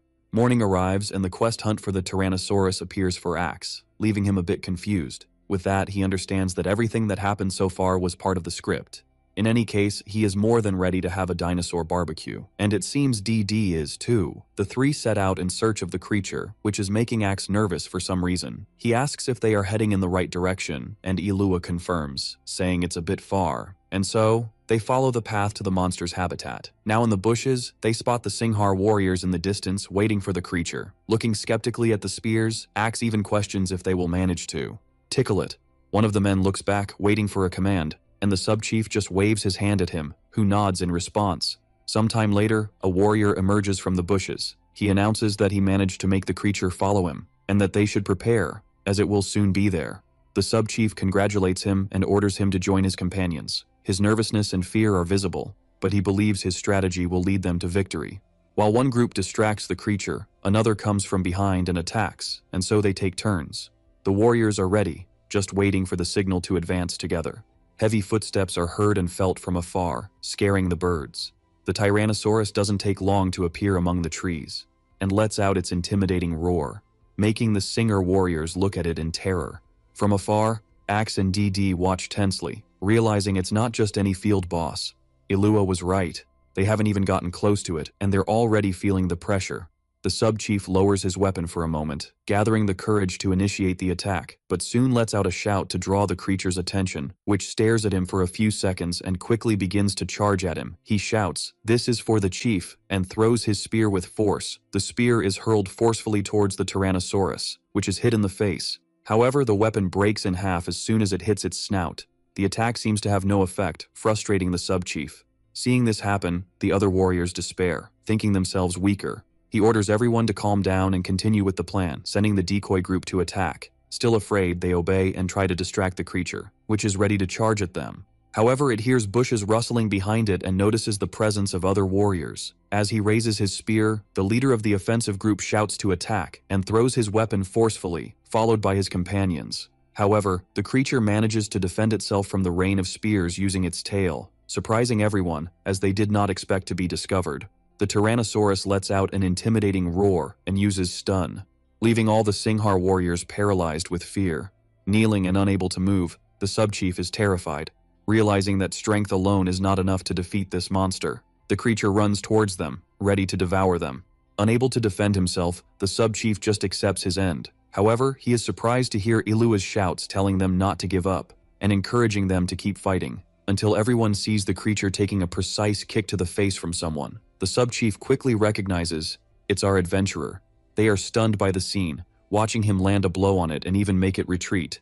Axe asks Illua to help the warriors get out of there. He is determined to take down the Tyrannosaurus alone. Illua then appears with DD by her side to get them out of the area. The surprise attack confused the creature and cancelled the stun effect of its roar. Angry to see its meal freed, it turns its attention to the adventurer. Axe realizes he can defeat it by using its massive weight to his advantage. After all, the Tyrannosaurus may be big, but it's not too. He prepares to charge, imagining he can defeat it in the blink of an eye, and, with the spirit of Sonic the Hedgehog in his body, runs towards the creature. However, it lets out another intimidating roar, leaving him stunned, besides being surprised it could use the effect so soon. That's when Axe understands that it uses this to compensate for its slowness. Seeing the adventurer paralyzed, the Tyrannosaurus advances to devour him. However, the character's redemption comes, and the sub-chief manages to push him away. Caught off guard, Axe only has time to hear him say he'll leave the rest to him, before seeing him brutally caught. Illua is left speechless, seeing another person being attacked by this monster. The creature continues chewing the body as if it were a dog toy, while the other Singhar warriors watch the scene in complete shock. After finishing, the sub-chief is thrown into a random corner, and Illua runs to assist him. In the arms of the tearful young woman, the wounded man apologizes for not saving her father.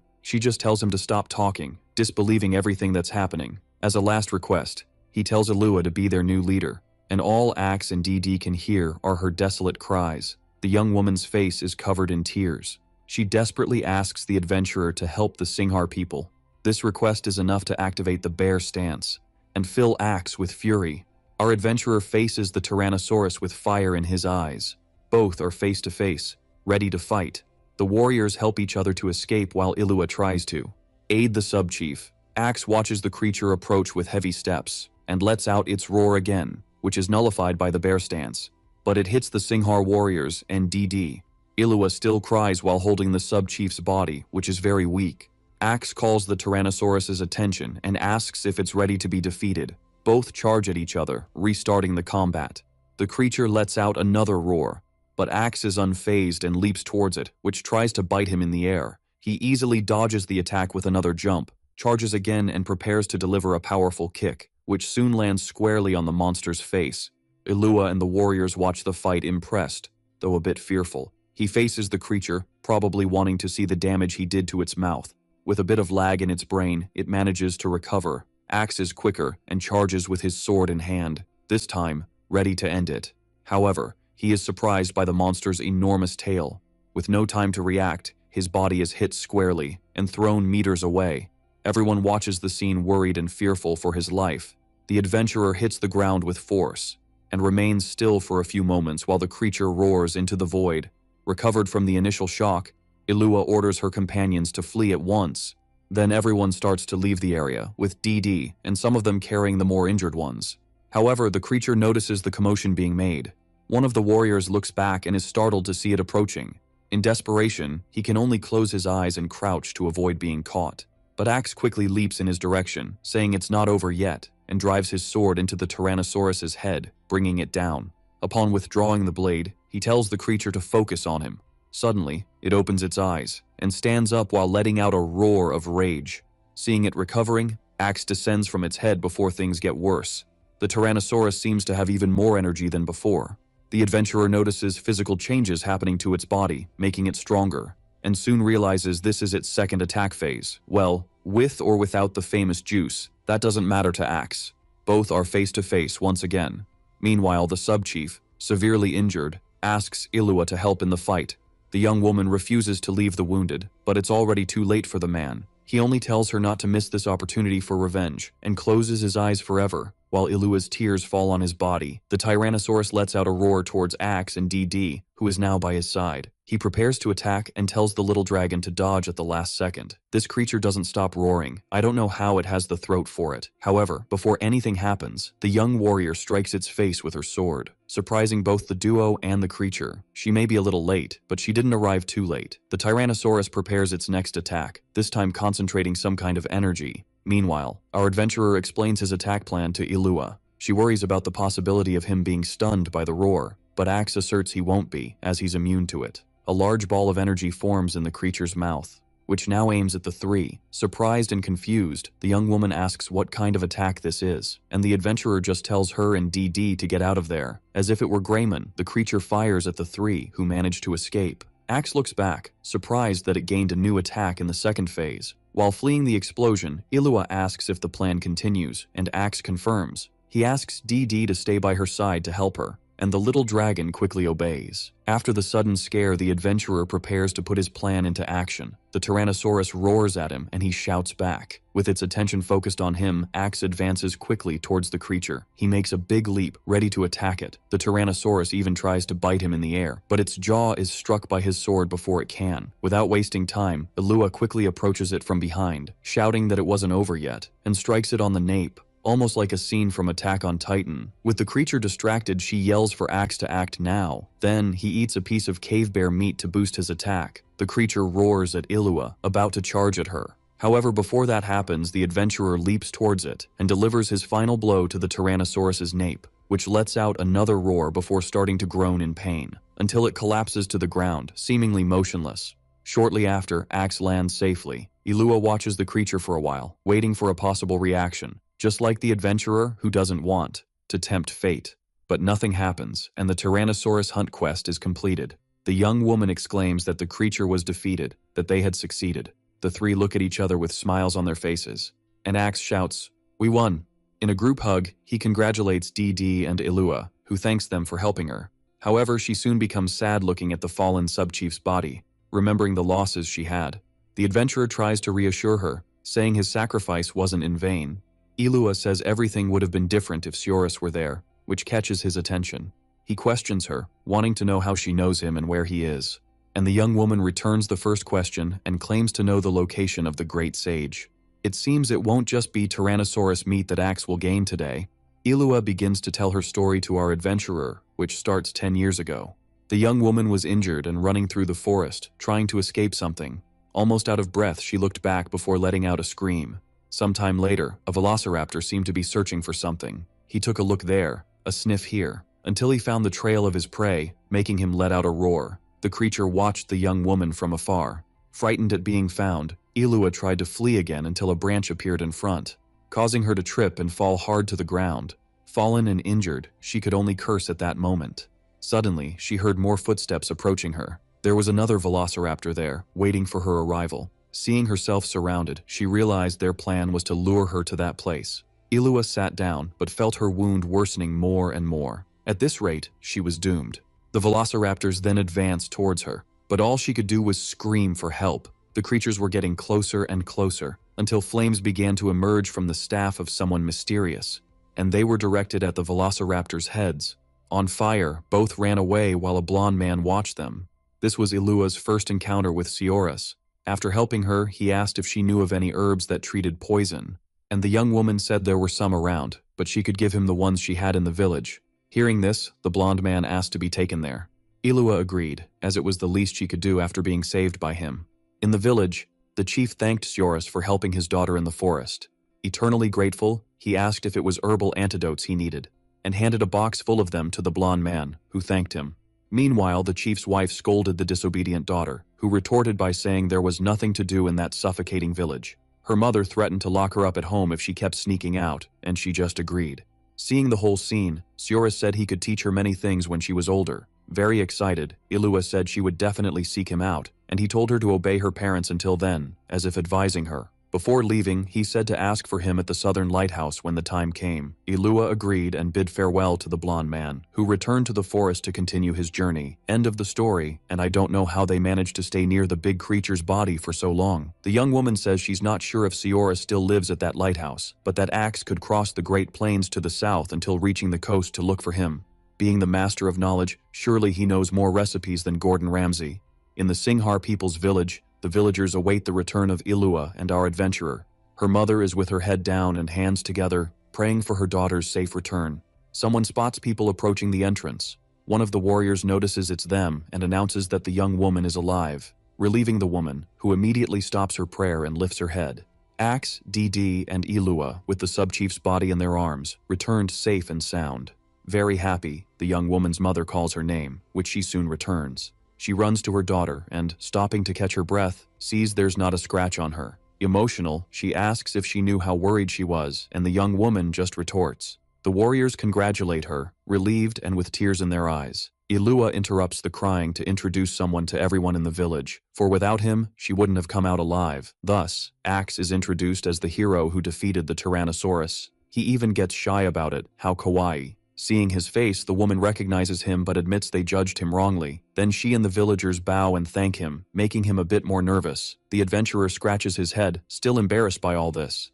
Even though it's a bit late, the woman invites him to stay as long as he needs. And Ilua reaffirms her mother's words, saying he's welcome in the village. Thus, Axe was recognized as a member of the Singhar people and participated in their funeral, which took place in the temple where only warriors are buried. Seeing the graves in front of him, he only hopes they won't need this place anymore in the future. After the funeral event, everyone gathers around the bonfire to celebrate the victory, and nothing like a good Tyrannosaurus barbecue for that. Axe prepares the meat divinely for the villagers, who can barely hold back their saliva from how fragrant it is. The food is served on skewers, and everyone starts savoring it, including DD, who would deserve a piece even if he had done nothing. The next morning, the village gates are opened for Axe. Ilua wishes him a good journey and asks if he plans to return someday. He replies that he does and bids farewell. The young woman then says everyone will be waiting and gives him a unique item, a unique primitive flint containing the ancestral spirits of the Singhar people. The adventurer looks at the stone, confused. She says it's a gift, and Axe asks if it's okay to give him something so important. Ilua confirms, as he has done more than enough to deserve it, like saving an entire village from a giant carnivorous dinosaur. He then bids farewell to the villagers for real. They wish him a good journey and ask him to visit. Ilua watches him distance himself from the village, still seeing the special power he has, and she wonders how strong he will be when they meet again. Walking down the road, Axe and DD now head south. Finally out of the tropical forest, he feels the fresh air entering his nostrils. With the wind in his hair, it's as if he's in a shampoo commercial. He reaches the Great Plains and can hardly wait to find Cyorus. Amidst the lush plains, rabbits are living their lives in peace. One of them is even going to eat some grass there. However, another animal appears to disrupt this, a bulky, spot-free cheetah. This is classic natural selection in its purest state. Stealthily, the feline prepares to attack the poor white rabbit, until another living being jumps on it. Our adventurer strikes its head with an old flint, dealing it a critical blow. Seeing the cranial trauma he caused, he admits that Ilua's gift isn't so bad after all. It will be a great emergency weapon, especially with its high attributes. After collecting the items from this hunt, Axe decides to try the cheetah's meat. Then he takes it and gives it a good bite. The divine palate detects the taste of speed, dexterity, and evasion of the feline in the plains. It makes sense, as cheetahs are considered agile and fast animals. But that's when he realizes something. Now he'll be able to reach the southern coast by the end of the day. Without wasting time, Axe positions his feet and starts running across the plains, feeling as fast as Usain Bolt at the Olympics. He accelerates as much as he can, getting even faster. There's no way around it. This little recipe will soon be in his hands. Out of the plains, Axe tries to catch his breath, seeing that running double has its drawbacks. At least he managed to reach the border wall without a scratch. Now he just has to pass through it, and soon he'll be having tea with Cyorus. At the entrance, a guard explains that the kingdoms of Arva and Ruyan have decided to increase surveillance, which makes it impossible for adventurers to pass at the moment. Completely out of the loop, Axe asks why this is happening. A player responds that it's because of the bandits who keep raiding the villages. Still confused, he questions what this has to do with the border. The guy explains that there are cases of adventurers attacking and even eliminating NPCs in those places, which is very strange, as having affinity with them is very important in Fate. Being a jerk to NPCs will only make them see you as an enemy. And another thing, doing this is asking to be sidelined in trades and various game mechanics. Even Axe can't understand why these troublemakers are doing this. The way is to find a solution to this big problem. The time he ate Chameleon Snake landed him in jail, so he forgets that idea. He notices one of the guards staring at him, and remembers something. More specifically, an item. The necklace with the Thiers family crest on his neck. With it in view, maybe he won't be mistaken for a bandit and can cross. So, Axe moves through the crowd of adventurers, politely asking for permission, as he's not rude. The grumpy guard looks at him once more, until he notices the Thiers family crest over his armor. Near the entrance, Axe asks if the item is enough to verify his identity. The officer kneels before him, recognizing him as a noble, and, with his colleagues kneeling too, says he will allow his passage right away. The guard greets him cordially and introduces himself as the captain of the Ruyan Guard. Axe greets him back, somewhat shocked by the sudden change in behavior.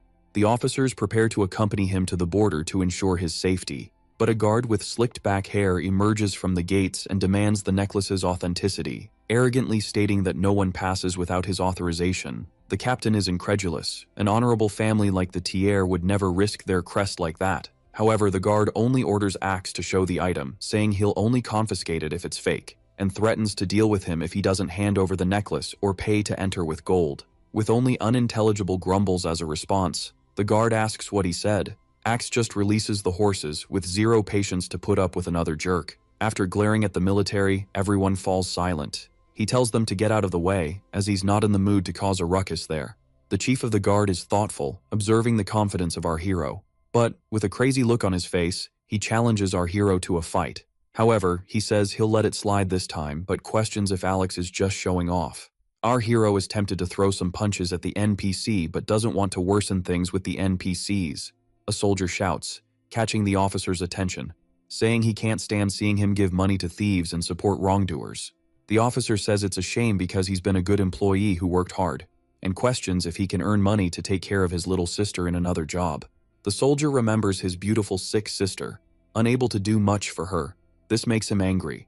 The officer asks two soldiers which of them has been there the longest. but they say nothing. Seeing this, the corrupt officer complains that they are all innocent, even when trying to help. At this moment, a redhead approaches and asks if he can take their place. Confidently, he says he's the one the military wants and questions if they can ally. The officer says it's work and asks if they can follow any order. With a fifth-rate villain's laugh, he says, "Just give the order." Excited, the officer seals the contract and shouts for everyone to see the new head of security and the former corrupt chief. They are letting an intruder pass and question what he will do while smiling like an idiot. Irritated, the soldier says he can't take it anymore and draws his sword, and says he will stop the bandit causing trouble at the border. The officer mocks him for barking without understanding the help he's getting. This makes the bandit start the fight while the soldier faces him. The swords clash in combat. The soldier feels the blow, and the bandit feels superior because they are only robbing users. Our hero decides to join the fight, surprising the troublemaker. Alex charges forward, and the bandit confidently says blocking him is child's play. The swords collide, but our hero breaks the redhead's weapon, wiping the smile off his face. And in a few seconds, he becomes just another in history. Alex mocks them, asking if he didn't control his own strength, leaving the officer incredulous that he took down the bandit so easily without using a skill. The soldier tells Alex not to get involved so he won't have problems, but he says he's already messed up. This makes the corrupt officer start laughing like a madman. Alex asks why he's laughing, and the officer offers half the profits if they join forces. Our hero is tempted by the idea, making everyone tense, but soon says he's not interested. The officer asks if he's crazy because there's a lot of money at stake and offers a 6-4 split. Alex asks if he thinks he can be bought with that pittance because he'll make more by arresting him. Irritated, the officer knew he shouldn't have trusted the bandits and decides to flee. He pulls the chains and questions if they thought he wouldn't have skills. And with the weapon given by the king, he will arrest everyone, and anyone against him is a criminal. However, someone tells him to stop. A soldier passes through the people and approaches. The guard asks if he is the commander of the 1st Division of the Luyan Army. Serious, the commander says he witnessed something interesting while patrolling. Trembling, the officer says it's a mistake and asks to let him explain. The commander doesn't want to hear excuses because he already knows everything and will punish him militarily. Afraid, the corrupt officer says it's not like that. However, the commander says nothing and just punches him in the face, throwing him away like a rag doll. Serious, the commander says dirtying his sword with a useless person disgusts him. The soldiers call for the general and bow, shouting for Luyan. The general looks at the guard who challenged the corrupt officer and questions what he, the head of security, is doing and orders those two to be arrested. Alex is confused since even though they were weak, the general handled them easily, especially because that wasn't a common method, and certainly that NPC has incredible skills. The officer throws his chains at the general, saying he won't obey him. However, the general just stares and, as if it were nothing, blocks the chains with his sword. This leaves the officer incredulous because that weapon given by the king was easily blocked. The general just gives a look, making the corrupt officer flee like a coward, knowing he can't win and needs to escape from there. However, the general simply catches up and kicks him in the face, throwing him far away. After that, the commander lands like Spider-Man, while the officer is unconscious, staring into the void. He says that because he didn't behave, he hit harder, but not too hard, and to stop fooling around. After a while, the bandits are arrested, and the general orders the border to be opened. The head of security questions what to do with the thieves. The general says others will handle it, and he just needs to focus on the mission. This makes the soldier grateful for everything, and after that, the commander leaves. The soldier says the border is open, and anyone who passes the basic inspection can go through. Everyone celebrates that they can finally enter Luyan. People pass by, and the guard asks our hero's destination. He says that because he helped, he will guide him to his destination. Alex asks about Sioris. The guard says he knows where he is. Alex thanks God because he is there to meet Sioris. The guard says he helps him by making medicine for his sister, and that's why he endured until now, and that he was letting everything pass and recently reported everything to the superiors. However, instead of investigating, they just labeled him as strange, and it seems that the high-ranking officials are involved in the bribes. The guard introduces himself as Kelvin, and they shake hands. The duo arrives at a castle near the sea. Kelvin says they are on the southernmost coast, and if he crosses the bridge, he will find Sioris. Alex thanks him because, thanks to him, he got there without any problems. Kelvin says that when he needs help, he just has to find him at the border. Our hero tells him to be careful on the way back, and the guard wishes him a good journey. Alex approaches the gate, hoping to open that door and find Sioris. He knocks on the door, excited to finally meet this person. A man appears, saying he has never seen him before in his life. Alex says he finally found him and introduces himself as X, the successor of the king of gastronomy. This surprises the man, causing him to drop his coffee on the floor. Alex says he became the celestial of gastronomy and is trying to understand about the king. Sioris becomes thoughtful and says he needs time to think about it. Our hero agrees and feels relieved to see that Sioris is friendlier than Liglian. The man says that for now, he will believe because he has no choice but to believe, but just knowing Callan and Liglan is enough. Sioris notices he hasn't offered anything. He conjures a cup, saying Alex must be tired and offers him tea. Our hero believes everything is easier than with Liglan. Sioris asks Alex to relax to taste the different flavor of the tea. Alex questions this and drinks the tea. At that moment, the system floods his mind with information. Our hero is shocked to gain so much from a mere cup of tea. Sioris notices Alex liked the tea and asks if he came to learn something. Our hero says he has a lot to ask, but first, he questions if Sioris knows one of the king of gastronomy's recipes. He says he believes he has one he learned by watching. Alex asks if he can teach it since he never managed so easily. Sioris says he wrote it down in a book and asks if there's anything else. Our hero asks for a minute, grabbing the ancient guardian diary and the worshipper's ring. Alex asks if he can look at the items he got after defeating a giant and a mage. Sioris is surprised by the items and asks where he found them. Alex is confused, questioning if that's bad. Sioris says it's wonderful. The language of the ancient kingdom is old, and he wanted to learn it. And the tome has all the details of the kingdom's fall. Alex thinks the giant was the guardian. Our hero is surprised by a surprise mission about the fall of the ancient kingdom. He believes he unlocked it after understanding the item, but it's the hardest so far. Sioris looks at the ring full of sinister energy and can only summarize that it's related to the kingdom's fall. Alex says he got it from a mage contaminating the rune in the forest and didn't understand what he was saying. Sioris fears he might be an outsider, leaving our hero surprised and confused. Sioris begins to explain what these beings are. However, an inconvenience interrupts by shouting. He knocks on the door, informing that there's a big problem. Sioris becomes curious and stands up. He asks our hero for permission, who says he will go along. Sioris opens the door and questions who is there. The young man says there's a bandit in the city attacking everyone, and the guards are having trouble. Sioris questions if the guards can't defeat him. Alex finds it strange since the guards of Ruyan are strong NPCs. Sioris asks if our hero will go along, and he says of course. The mage tells the young man to show the way, and the trio sets off. The city is in chaos, with destruction and carnage caused by an armed bandit. A villager swears he has never heard of anyone named Axe. The bandit says it's useless and quickly takes out the villager, for he knows his target crossed the border and questions where he is hiding. And seriously, says he won't forgive him for hurting his little brother. The trio arrives in the city and finds the massacre that occurred. Alex comments that the city is in ruins, and that the bandit has no mercy. Sioris comments that they are late. The young man falls to his knees on the ground, seeing that the city is gone. He remembers the place full of life and people, with children coming and going. This makes him scream and cry in sadness. Alex wonders who would hurt these innocent people. The bandit appears on the roof, saying they are not locals and asks who Axe is. Our hero is surprised to see that he knows him. Sioris tells Alex not to let him catch him by surprise. The mage says he doesn't know Axe, talks about the visitor registry, and asks why the violence. The bandit says Axe almost left his little brother crippled at the border. Our hero remembers and questions if that guy is the brother of that idiot. Sioris knows it's none of their business and questions if the bandit caused that carnage.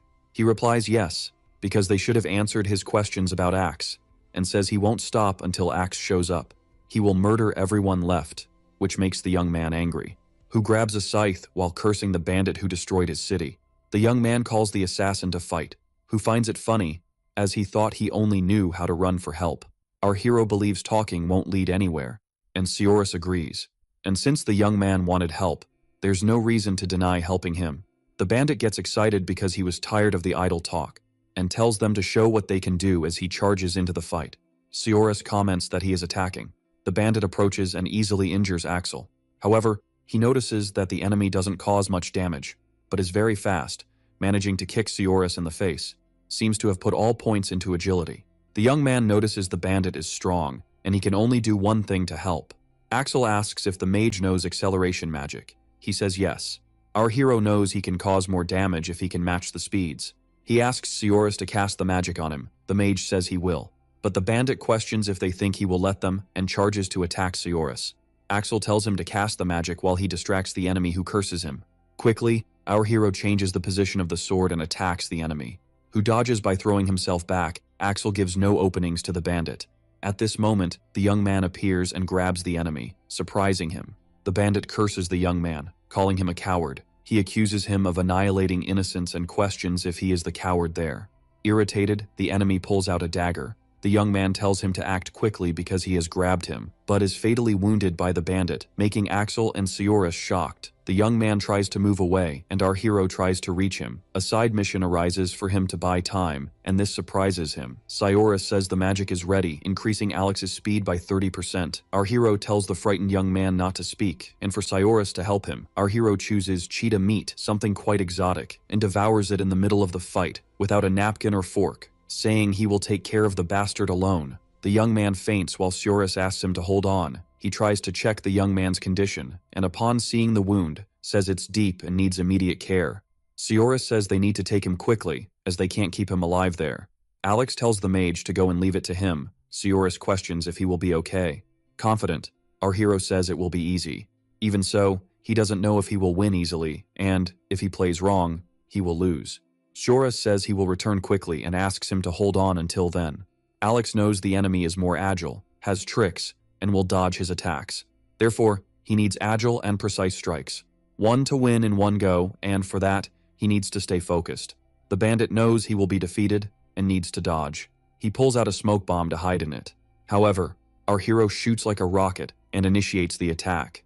The bandit starts to throw the bomb but is surprised by Alex so close. Alex makes a quick cut, injuring the enemy's arm. He screams in pain and tries to move away, knowing that it was almost his neck that was hit, and says that he almost made him see if there's bread in the sky and asks if the arm was intentional.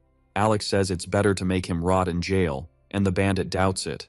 Our hero tells him to shut up and bring it on. The enemy says he's good at talking but seems quite relaxed. Because a wolf goes all out for its prey, he speeds up for the fight, saying he has nothing to lose and is there without regrets. The bandit attacks, but Alex dodges. This makes the enemy tell him to stop dodging and face him with everything he's got. Alex stops and seriously prepares a new strike. The enemy attacks and our hero defends, enduring the impact while the bandit stares at him, and quickly attacks with the second weapon, but Alex is already behind him, making the bandit wonder when he got behind him. Alex quickly attacks, causing damage to the enemy but not executing him. After that, he kicks the bandit in the back, making him fly, and crash into various things along the way. After that, Alex lands on the ground and looks back. Sioris approaches with help, asking if he's okay. The mage informs that he brought some guards. Alex gets excited to see he returned quickly and says he was almost done there. The mage notices the bandit returning and warns our hero to be careful. Alex turns and notices the bandit attacking with the sword in his teeth, which makes him serious. Our hero questions if the bandit hadn't given up. The enemy hits Alex with a short sword, with such force that it breaks the armor. His ability activates, causing stun and poison to our hero. The bandit says he put poison on the sword to deal with guys like our hero, who understands he slipped up this time. The mage approaches worried. The enemy is impressed that Alex is holding on, and that so far, he's only used basic attacks and no skills. However, the bandit gets tense, wondering if he didn't use them because he doesn't need to. His ally questions if Alex is okay. He says yes, and the guards join the fight. The bandit says he won't forget his face and, like every villain, says he'll be back next time, and that Alex can count on it. And after that, he runs away, jumping across rooftops, and our hero tells them not to follow because he's powerful, and that if he weren't poisoned, but his class doesn't have attack skills, that's why he couldn't counter. But next time he'll use a boost item from the start. The companion questions if he's okay and tells them to leave. Alex asks about the guy. The mage says he'll recover and that thanks to our hero, they're alive. The mentor knows the bandit will come back to get them. The guard thanks and says they'll sort things out, receiving his gratitude. The wise one decides they need to prepare while Alex suffers from the poison. In the sorcerer's castle, a partner of light, in a room, our hero is suffering. The mage tells him to hold on because he'll get better with that potion. The mentor asks him to drink the potion. Alex thanks him for that. Upon drinking the potion, he is healed of everything, making him feel light. The sorcerer says monster effects fade over time, but skill effects only heal. He knows Alex is important, and that's why many go after him. The master decides to train him. Our hero says the potion is incredible. The mage asks if he wants to be trained by him. Alex is confused by this coming out of nowhere. The wise one says he'll help him overcome his limits and asks if he accepts that. But he won't go easy. Alex sees this as an opportunity, and that there's no reason to say no. He stands up and kneels, saying he accepts him as his master. The mage tells Alex to rest because they start tomorrow. He says yes. The mage laughs, saying that's the spirit, and that he shouldn't run away after the first lesson. Alex says he won't do that. The old sorcerer says they'll see if it's true and bids farewell. After he leaves, our hero celebrates, saying that the great sage is now his teacher and he'll become stronger. And if he's lucky, he'll manage to learn magic. And if he can buff himself with food and magic, he won't know what to do with so much power. Meanwhile, in another place, in the Red Tower, the bandit asks for power from someone sitting on a throne, saying he'll risk his life to execute that guy. The Lord of the Tower questions if it's true and says he's surprised someone hit him. The bandit says he is with that mage and swears his life to that man for power. He is intrigued because by finding the sorcerer, they find the target, but to gain his power, he needs to find this same man. In the castle of Cyorus, in the underground arena, there is a coliseum. In it, Alex eagerly prepares for the start of training and checks his missions. He notices that the main mission is still incomplete and that he will have to eliminate the redhead. Alex knows he will appear again, but after the training, he won't stand a chance. Therefore, he needs to get stronger, or he will be in trouble against the war machine. Cyorus arrives at the place called Alex, who greets him back. The mage laughs and gives him a gift, leaving him confused. Cyorus says his armor broke and it was hard to move in it, and this will be better. Alex is doubtful, but the mage says if he wants to train, he has to use it. The system informs of the armor change, and our hero says it's better, and that sword on his back, the Ruyan Trooper sword. Alex draws the sword, seeing it's lighter than his old weapon, and decides it will be the perfect temporary weapon. Cyorus asks if he liked it. Alex says yes, making the mage laugh, and says that now they will start the training. Cyorus tells him to put down the sword for a moment, and now hold his hand to try to feel the flow of mana. Alex feels Cyorus's mana in his hands while focusing with great difficulty.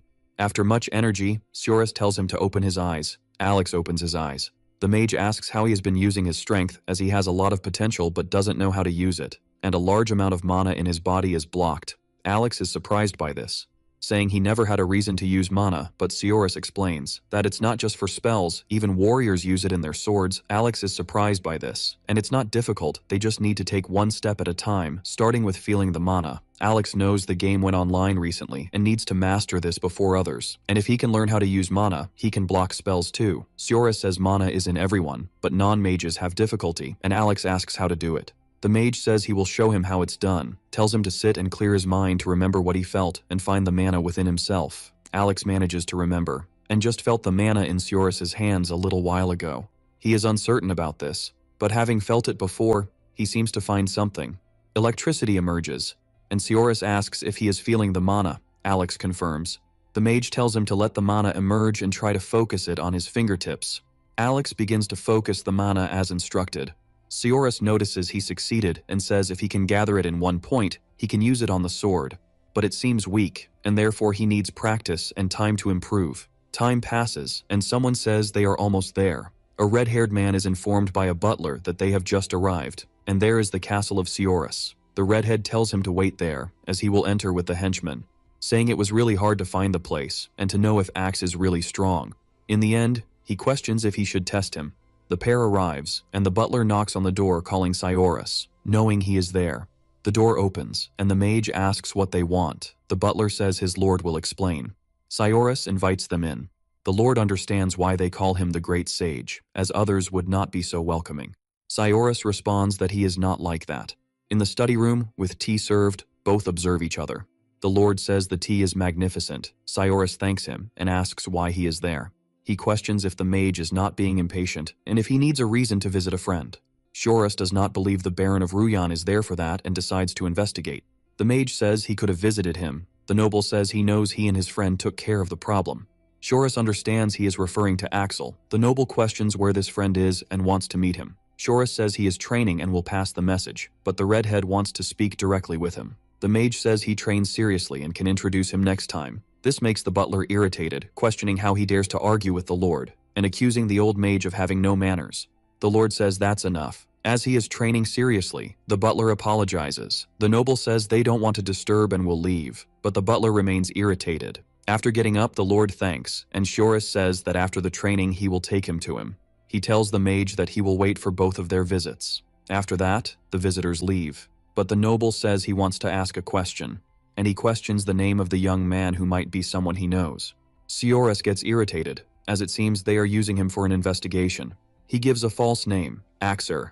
The noble seems to fall for the lie, but he says it's a serious crime to lie to a baron in Ruyan, as he is a noble.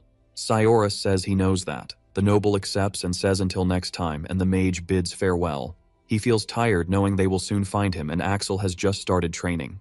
With no choices, Cyorus decides to send our hero after the next ingredient. Far away, in the merfolk castle. Back in the underground arena, Axel is surprised, and questions about the training that started yesterday. Cyorus says he will improve during real fights and needs to find the next ingredient, and will continue the training upon return. Axel understands and accepts the decision, understanding that Cyorus must have his reasons, and he should trust him. The mage thanks and says to leave before dawn to go to the merfolk castle.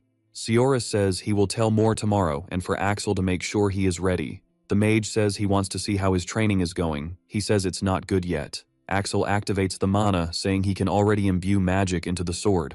Incredulous, Cyorus questions if that's not good, already being able to imbue so much magic. He says he is shocked by his talent, and has no doubts that he is the successor, and comments that the king chose a peculiar young man. During the night, the noble's carriage continues its journey, and he says Cyorus is a terrible liar. The butler says he does not forgive the insults made to him, and if given the order, he will act accordingly. However, seriously, the noble questions if he didn't tell him to stop worrying. The butler apologizes for speaking too much, and the noble tells the young man to forget it, because he already has an order to find out who Soros's friend is. In the coastal village south of Ruyan, Alex and Soros are on a pier. Our hero says he is ready to leave, and questions how he will find the merfolk. Soros begins to explain. The first ingredient is the merfolk scale. Alex questions if he just needs to hunt one. The mage says no, and that he has much to learn, because they are creatures called by some the spirits of the seas, very cunning and cautious, and he will never have a scale by fighting, as he will run out of air before, and that's why he shouldn't fight. Alex understands he will have to ask. Cyorus says if he gains their trust, he will have them. Our hero notes that it's another friendship mission. He asks if they will accept his help just like that. Cyorus says they will ask for his help and give something to breathe underwater. Those are artificial gills. Alex thanks, and Cyorus bids farewell, wishing him to return well. Our hero says he will bring back fish for sashimi, and the mage says he will wait. Alex equips the item, asking if he will breathe underwater. In the end, he takes a breath and enters the sea. Axel realizes he can breathe underwater and notices something ahead. He asks if it's the merfolk island. There are lights and it scares him a little. But since it's a mission from the king of gastronomy, he needs to fulfill it. Axel approaches, noticing that the deeper he goes, the darker it gets. However, he notices something and wonders if there was something behind him and if it's a monster. Our hero can't see anything in the dark and is curious about the light ahead. He believes he is getting closer, until he notices it's a huge sea monster. Axel is surprised and quickly draws his sword to fight, activating the shield of Kalshumar that blocks the monster's headbutt. However, something breaks, the creature is pushed back, and Axel brandishes his weapon. The sea monster returns and once again attacks our hero, who faces it, and with a single blow, he defeats it, seeing that he has defeated the champion of the depths, gaining fame, title, and 3 levels while thinking he ruined the creature's name. However, Nemo touches his shoulder while he was speaking, calling him. This scares our hero upon hearing the fish question what he just did. The fish says it would be good to get out. Axel is surprised, but he tells him to give a fin, and if he wants to live, he should follow, as the butcher of the depths will come after him. Axel is confused about the strength of the new enemy just because he defeated the champion. Nemo says he will explain when they are safe and swims away. Axel wonders if this is a game event, as the fish appeared out of nowhere. In the end, he decides to just follow the talking fish first. They hide in a cave. The fish says it was close, and Axel questions why they ran away. The fish questions how he understands him, and our hero says it's the gills. This excites him about talking to a human, and he wants to know if he has any questions. Axel asks if he is some kind of spirit, as he seems like the deer in the forest. The fish says he's just normal, but he's a gossip and certainly knows things. Axel questions if this is true, and asks why he was in trouble. The fish says that's exactly it. Axel questions if several similar monsters were approaching, and thanks him. The fish says Seahawk would have eliminated him, as that was his pet. Axel doesn't understand, and the fish says he executed Seahawk's pet. Our hero understands what he did and that this won't be good for the affinity level. Axel questions what Seahawk is like and says he'll apologize later. Nemo says he's not someone who forgives. He is the leader of the Fishfolk Coalition, violent and cruel, and his aggression is what makes him feared.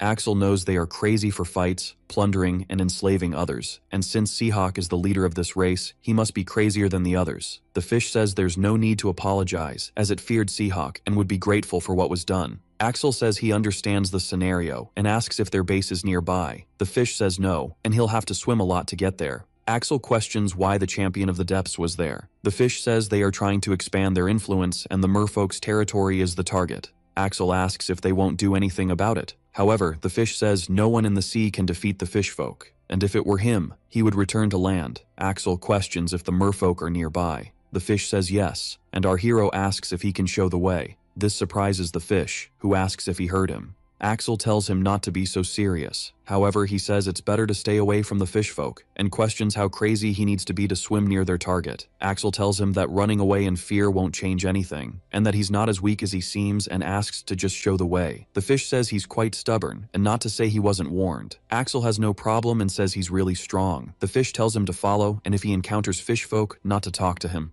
Our hero understands and tells him to show the way. Both leave the cave. Axel knows this is the best chance to get the material, and it's time to increase the affinity level. On the Merfolk Island, a soldier swims to the palace, passing by the stairs, which are useless. He urgently calls for Gappas, and warns that the Fishfolk coalition is approaching. This makes Gappas irritated. He asks if any of them stirred them up. They say no, and they're coming in full force. Gappas becomes furious, imbues mana into the trident, and strikes the ground, releasing power, thinking that his enemies think they can invade the Merfolk Island. Gappas orders the nearby waters to be put on alert and to report anything suspicious. The merfolk soldier accepts the command, while Gappas looks at the ocean knowing they're in trouble. Near the Sea People's Island, Seahawk is called by one of his soldiers, who informs him that the army is ready, making him smile slightly, and orders the signal for the invasion to begin. At that moment, the drums are played. Seahawk addresses his fishmen warriors, who shout fervently, telling them to show their strength to these merfolk, and orders them to advance to the island. The war against the Sea People is about to begin. Thus, the fishmen advance towards the island, ready to show their power. Far away, our adventurer and his fish friend are stopped by two handsome merfolk. One of them tells them to be quiet, having no patience for excuses. Well, if they didn't want visitors, they should have put a broom behind the door. Three more handsome merfolk approach them. Gappas observes the situation, a human and a fish with tridents pointed at them. He asks who defeated the champion of the depths, and is told it was Axel. Upon analyzing them better, the blonde merfolk doesn't feel any evil energy emanating from them. The little fish confidently says he saw the adventurer defeat the creature with a single blow. However, Gappas states that there is only one way to find out and asks him to close his eyes. He then begins to read the animal's mind, almost as if he were Aquaman. Surprised, Axe watches the magic being used. Thanks to it, Gappas could see his fight against the champion of the depths from start to finish. He finishes the mind reading and orders his soldiers to lower their weapons, because the little fish is telling the truth. Gappas looks at the adventurer and asks his name, who promptly introduces himself with his right hand on his chest. The merman doesn't question anything else, he just proposes that he help them in exchange for their trust. Axe accepts the proposal, as he needs it to obtain the ingredient for the next recipe. And the quest. The battle for the island of the Sea People appears. Considering it's about a literal war, it's obvious the difficulty would be higher. What matters is that the adventurer has a giant mission all to himself. The blonde merman tells him to follow, and says it's been centuries since they've had a human guest. Axe says he is honored by this. However, Gappas is not foolish, and knows he wouldn't help them without something in return. And so, they begin to head to the island of the Sea People.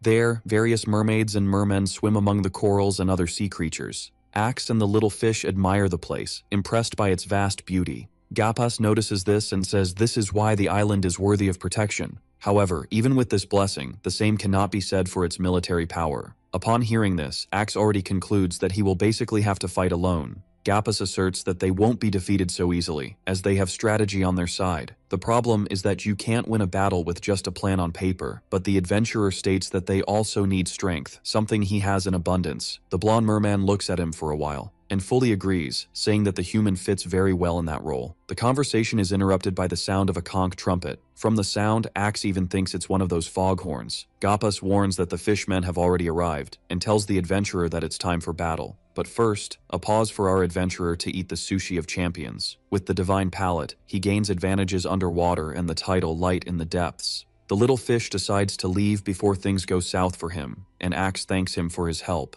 It seems that defeating that giant ugly eel was quite effective. DD is summoned, but ignore the fact that he's not a water type and is breathing down there. While Axe pets his companion, Gappas is astonished. He even asks if that's really a dragon, and quickly receives a yes from both. The merman expected everything, except for such a mystical creature being pulled out like that. Back to what matters. The Sea People's army is ready. Gappas informs Axe that the enemy forces will arrive soon. Already a bit anxious, he then says he will stay on the front line the whole time. The blonde merman thanks him, and the human says to finish their previous conversation later. His excitement is noticeable. He almost feels like a hero there. And that means Axe and DD must fight as one. The Fishman army approaches more and more. Seeing that it looks like a swarm of insects, he asks if the little dragon is ready. Both swim until they are on the front line, with the Sea People's army behind. Nervous, Gappas swallows hard and tells Axe not to disappoint them. Now, mermen and fishmen are face to face to confront each other. Seahawk smells the human, but already imagined he was the one who defeated his pet. His warriors start laughing. Don't ask me why. Axe counts the number of enemies and notices there are even deep-sea monsters with them, making the mermen even more nervous. The Fishman commander gives them two options: be defeated now or later. The adventurer pauses and thinks a bit, perhaps moved by such benevolence. However, he just turns to DD and asks if he likes fish meat, irritating Seahawk as deeply as the sea they are in. The little dragon then inhales a bit of air, or water, who knows, and releases a large blast towards the fishmen, surprising Gappas and his army. Seahawk and his warriors are hit by the attack and are now confused. The commander shouts for them to hold firm and not be affected by it. Impressed by DD's power, Gappas simply says that victory is just ahead. Axe observes the situation of the fishmen. Seahawk is clearly furious, eager to beat up this nosy human, and orders his warriors to finish everyone off, damn it all. The fishmen then swim quickly towards Axe. He raises his sword and calls for a fight, just waiting for this moment. He uses the bear stance, emanating a large amount of energy, then advances against the fishmen. He starts slicing several at once, already preparing the sashimi boat for dinner. Then, he directs his next attack to the sea floor, causing a great explosion and, who knows, discovering the first oil well in the game. Swords clash as blows are exchanged. Our adventurer and the Fishman commander are fiercely facing each other. Both stare at each other, still willing to continue. Even with the bear stance, Seahawk is strong enough to withstand his attacks. Gappas watches the fight from afar, believing that, even though the human is alone, victory will soon be theirs. With not much else to do, he joins his hands and prays for Axe, who feels his HP being restored. With the Triton's healing, he can continue attacking Seahawk even after being hit.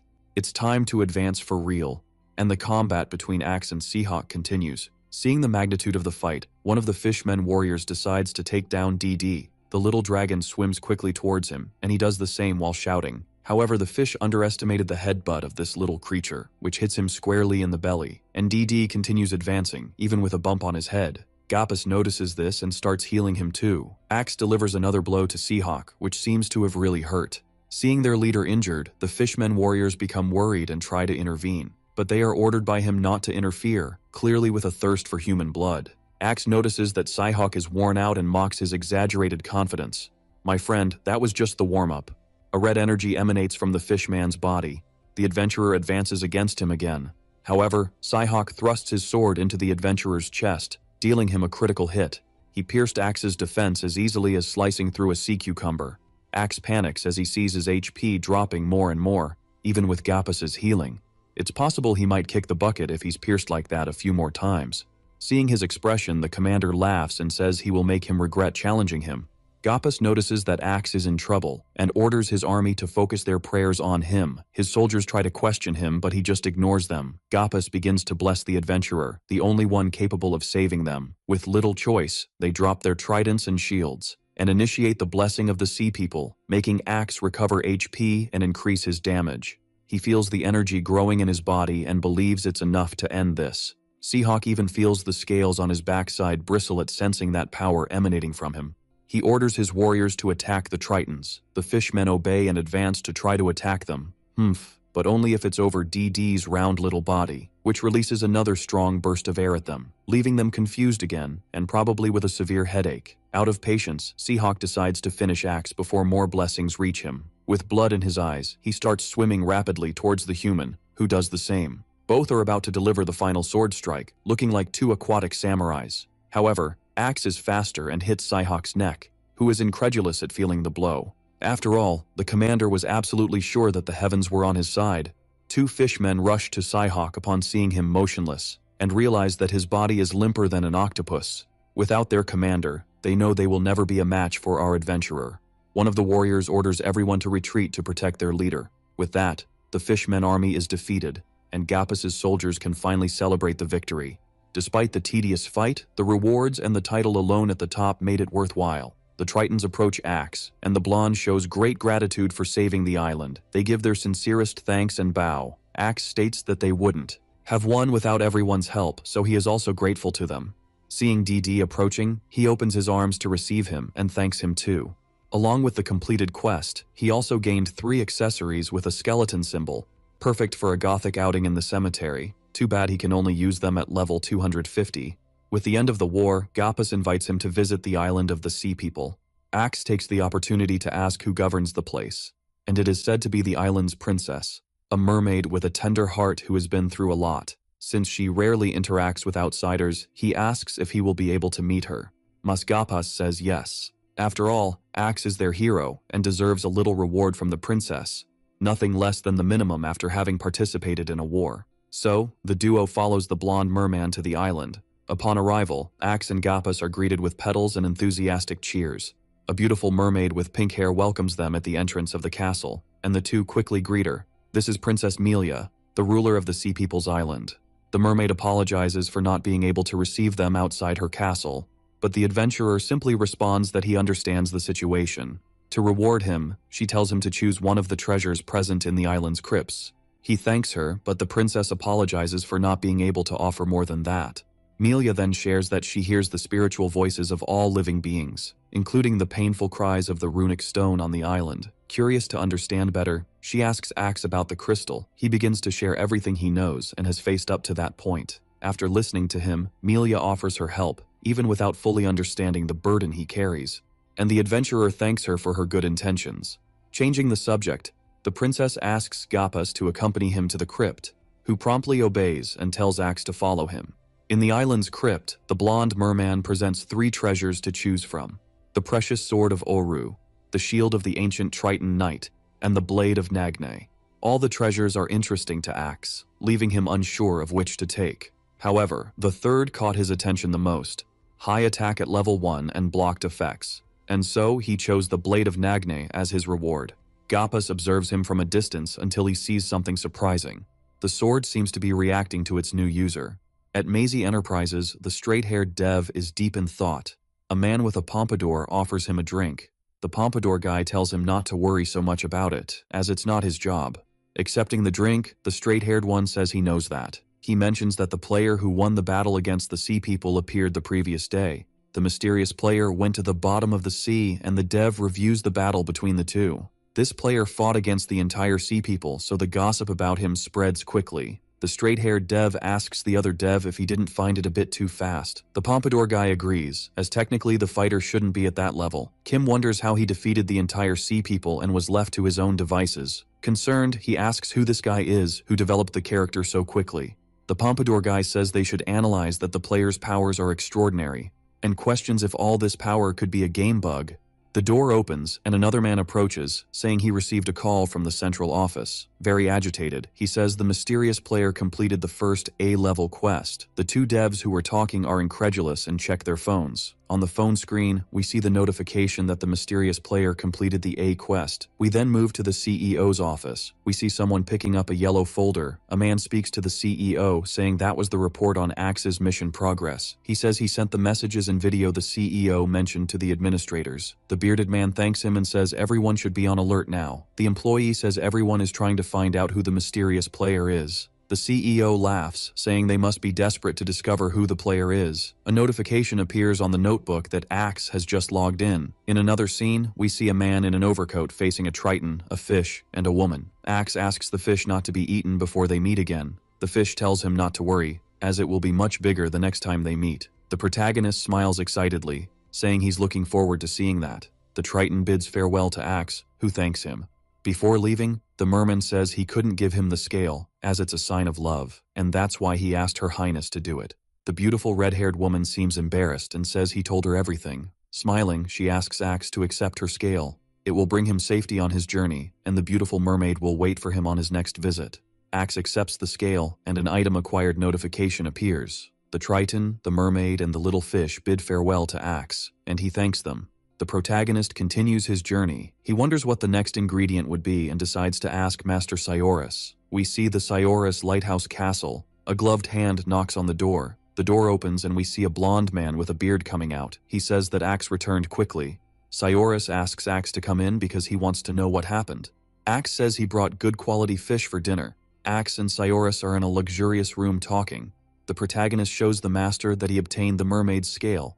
Cyorus is astonished to see the color of the scale, asking if it was from Princess Melia. Axe agrees and says she was quite happy to give him the scale. The bearded man is perplexed, thinking about the fact, imagining that the princess must like Axe. Our protagonist excitedly asks which ingredients are missing now. Cyorus responds that now only one ingredient is missing to complete the recipe, and that the scale was the hardest to obtain, so the last one will be quite simple. Axe then asks what the ingredient is. The master replies that the next ingredient is water. The hero is surprised by this. The wise man adds that it's not just any water, but the one found at the top of the eternal coral reef. Excited, Axe asks where the reef is and says he will go there right away. Cyorus asks the hero to wait before leaving, to rest, and continue recounting his heroic deeds. The protagonist agrees to spend the night before setting out on his adventure.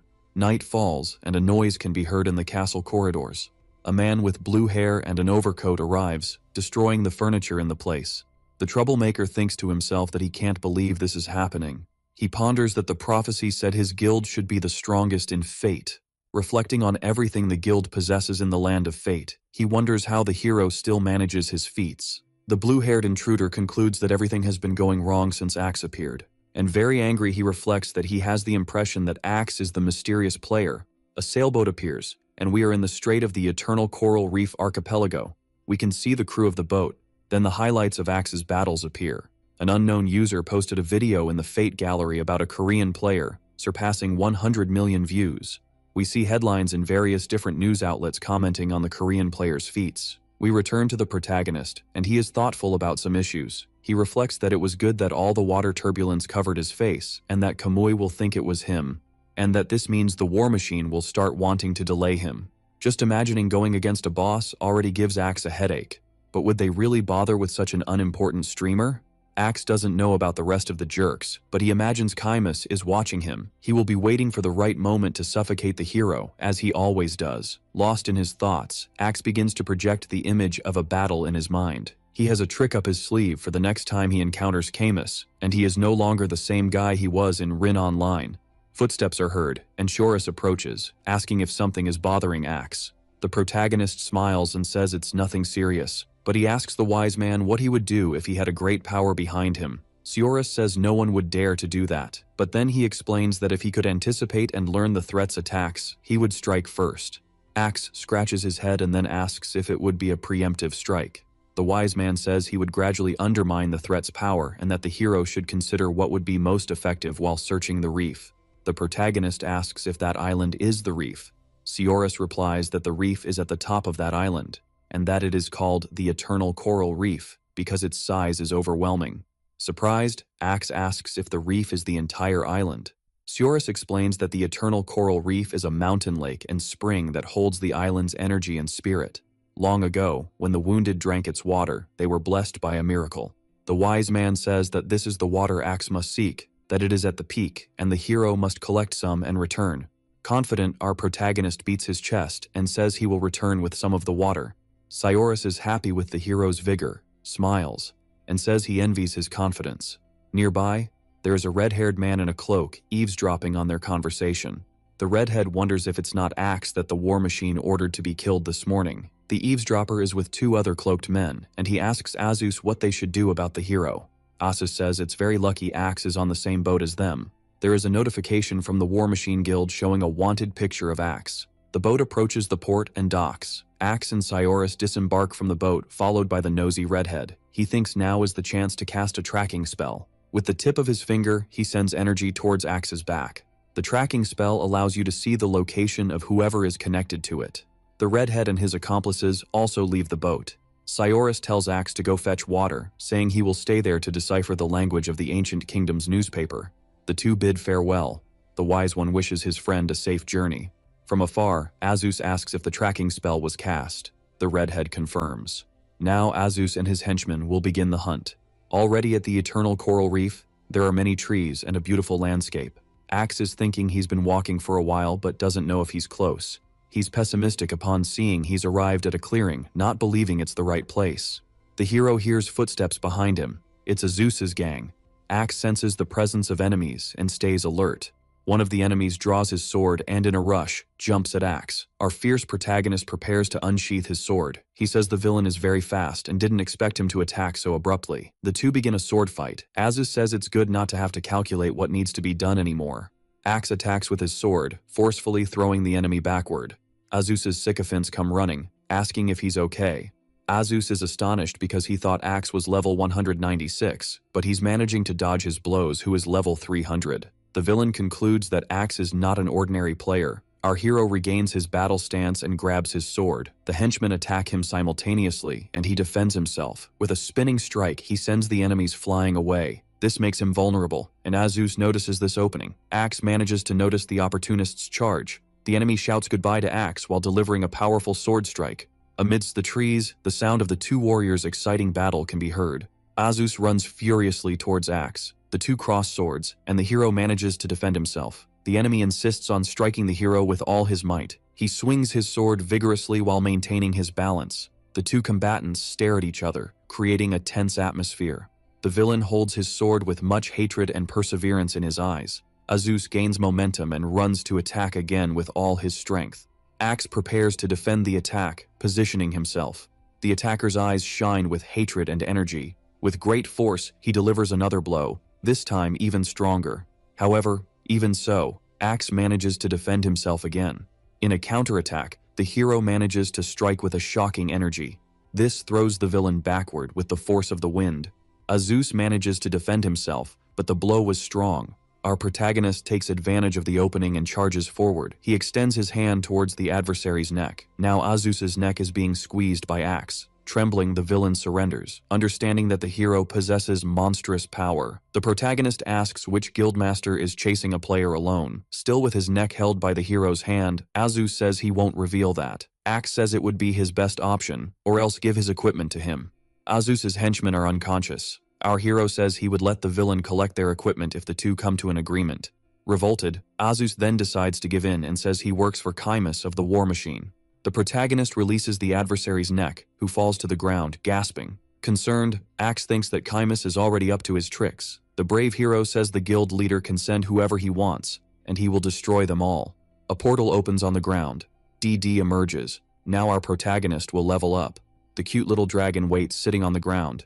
Azus is perplexed to see a dragon and asks how Axe got it.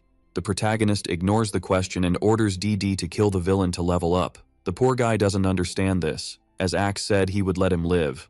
The little dragon flaps its wings. The sarcastic hero says he changed his mind. However, Axe says he won't steal Azuz's equipment and he can return and find them later. DD approaches his target, who screams in fear that the hero had promised. The dragon releases an absurd burst of fire that engulfs Azuz like a barbecue. The cute one levels up and the poor villain gets dragged down. Surprisingly, after defeating the villain, the little dragon begins to evolve. He starts to shine, and Axe admires, fascinated. DD is surprised by his evolution. The protagonist pets his pet, saying that now he has gotten a bit bigger. Hero and pet press their faces together. Axe affirms that DD is still equally cute. The dragon climbs onto the protagonist's shoulder, and he says to go after the water.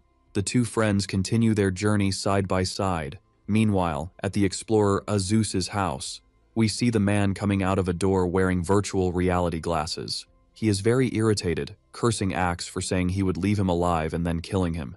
He huffs in anger, saying he will gather all the guild members to get revenge. We return to the mountain of the infinite coral reef. DD and Axe continue their path. The hero seems tired and says they are quite high now, but wonders if they are still far. He asks DD to try to find a nearby lake. The little dragon flies off on his new mission. Upon reaching a good altitude, our cute one manages to spot a lake. DD excitedly shouts to inform Axe of what he found. The hero runs excitedly towards the little dragon. He continues his path until he finds a very beautiful view. Our protagonist is astonished by the beautiful view. It's the eternal coral reef. It's a very beautiful place, with many trees and a lake with crystal clear water. The eternal coral reef was discovered for the first time by our protagonist. Our hero ended up encountering a giant serpent that emerged from the lake. It's the eternal sea serpent. She is the guardian of the reef and is known for her deadly venom. With her fangs dripping venom, she stares at Axe. If anyone thought getting the eternal coral water would be easy, they better think again. The serpent is not friendly at all and is willing to attack our protagonist. Axe doesn't back down and says he has been saving the bear stance precisely for this moment. He hopes she is stronger than the Psyhawk because the stronger the enemy, the better the drops. The hero draws his sword, asking for the serpent to be strong. Axe prepares for his bear stance strike and charges the energy. The serpent comes at him with full force. As she approaches, the hero is already prepared, saying if she's going to attack first, she should prepare for a counterattack. The protagonist attacks with his sword, shouting a full force charge. The strike hits the monster, which is defeated, and this makes Axe level up 4 times. We can see that the hero's charge was enough to take the snake's head off. Axe is proud of his strength. He thinks he was stronger than he imagined he would be. The serpent's drops appear, and as a special effect, if he uses the material to make armor, it reduces mana cost by 30%. The hero is happy with the drop as he finds the mana cost reduction ability great. He fills his pockets with joy, already imagining how much he will be able to sell the item for. Axe then takes some water from the lake with a glass. Curious, he wonders what the water would taste like, and decides to try it, taking a sip. Smiling, he says it's really very sweet, practically honey. He receives some buffs for drinking the water. His stats increase, and he gains some abilities. The status board surprises him as he starts receiving many notifications. Axe is amazed because his life and mana increased by 5,000, and strength, intelligence, and agility increased by 100 points. Thinking about all these buffs, he thinks he should get as much of that water as he can, as the effect might last for days. Already imagining recipes, he considers how ramen made with that water would be. Meanwhile, we return to the port and see some boats. We are now at the port hotel of the Coral Reef Archipelago. Axe is back and reunites with Seorus, who says he took longer than he thought. The hero says he knows, but he found a treasure he couldn't pass up. The blonde says he noticed that Axe has a greedy smile and asks about the water. The protagonist proudly says he did bring what he went to find. Then Seorus says to prepare for the second recipe of the culinary king. They grab a pot. The water must boil at the right temperature with the mermaid scale. The scale starts to dissolve inside the pot. The two wait patiently for the recipe, until it finishes, named as Seorus's Royal Cooked Recipe. It's a kind of bright red tea which they serve in a cup. Axe holds the cup, appreciating the aroma of the tea and imagining what it must taste like. The hero takes a small sip of the liquid, but even a small sip already makes him feel the impact of immense energy. He then has a sudden vision. In a field within the past memories of the King of Culinary, armored soldiers run across the field with their swords and shields. We see a bearded blonde man, a witch, and Axe, who is now green and floating, like a memory. The bearded man says he knew the elite soldiers of Karaman would come. They wouldn't stand a chance in hand-to-hand combat. The witch draws her book. She asks why she was left alone with the dumb musclehead. The blonde man feels offended, and the witch says the person said they would return, so they must indeed return. Axe concludes that the witch is a very bold young lady. He looks around and realizes the place is familiar, but he knows he's never been there before. On the battlefield, we see the soldiers getting closer and closer. One of the soldiers shouts that the time for revenge has come. They advance towards the bearded man who has his shield ready. He slams the shield on the ground with force, causing a boom. The blonde man says that His Majesty will come to help them if they are pushed back. The witch mocks his fear, explaining that the forces of the King of Culinary wouldn't lose to these metal soldiers. She begins to gather energy in her hand while saying the soldiers will regret attacking, and then she casts a spell towards the soldiers. They are hit squarely by the blow, and many fall. Meanwhile, the blonde man protects himself with his enormous shield. More soldiers approach, and the squire says they won't be able to hold out for long. While watching everything, Axe thinks that even Master Squire Kalshumar and the best mage around wouldn't be able to hold off so many soldiers. The squire slams the shield on the ground again, causing a gust of wind. The tireless soldiers continue their charge.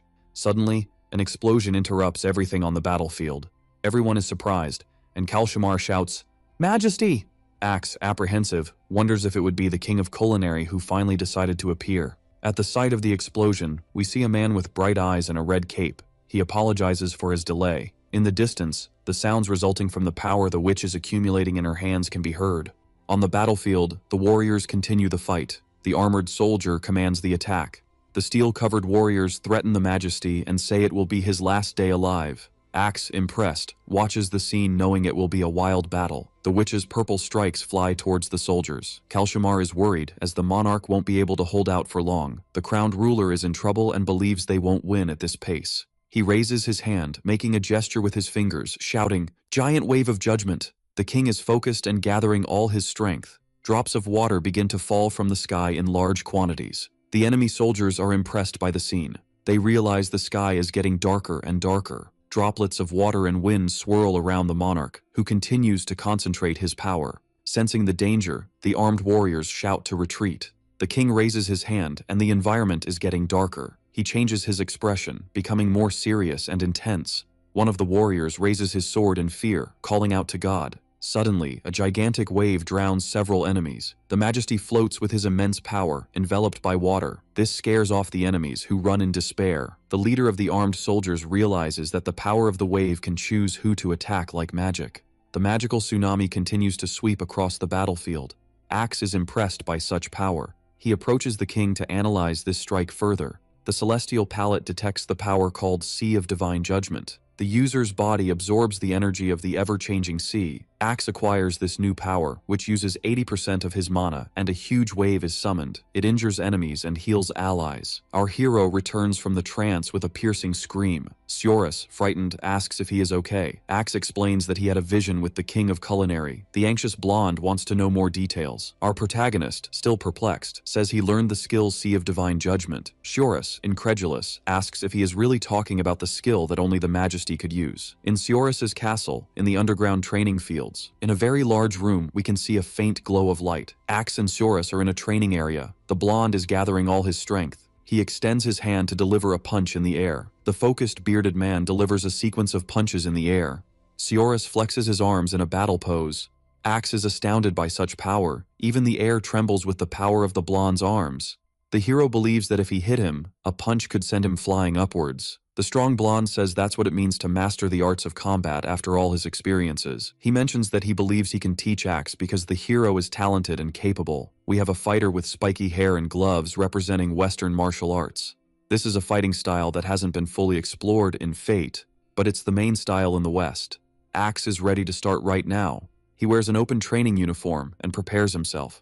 A month later, we're back at the training field of Sioris Castle. Axe is in shape and focused. He can feel the energy flowing through him. The hero assumes a kung fu stance.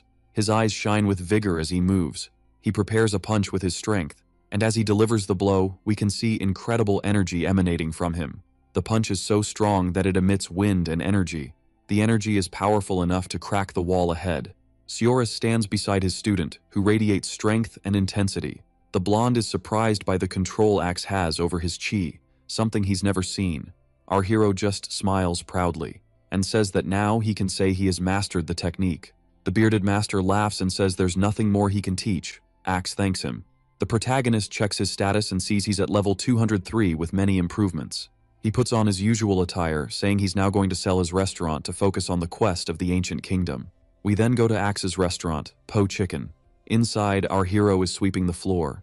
As he sweeps, he thinks he spent a month training with Sioris and can handle enemies that come in waves. He imagines that once he sells the restaurant, he'll pay more attention to Fate.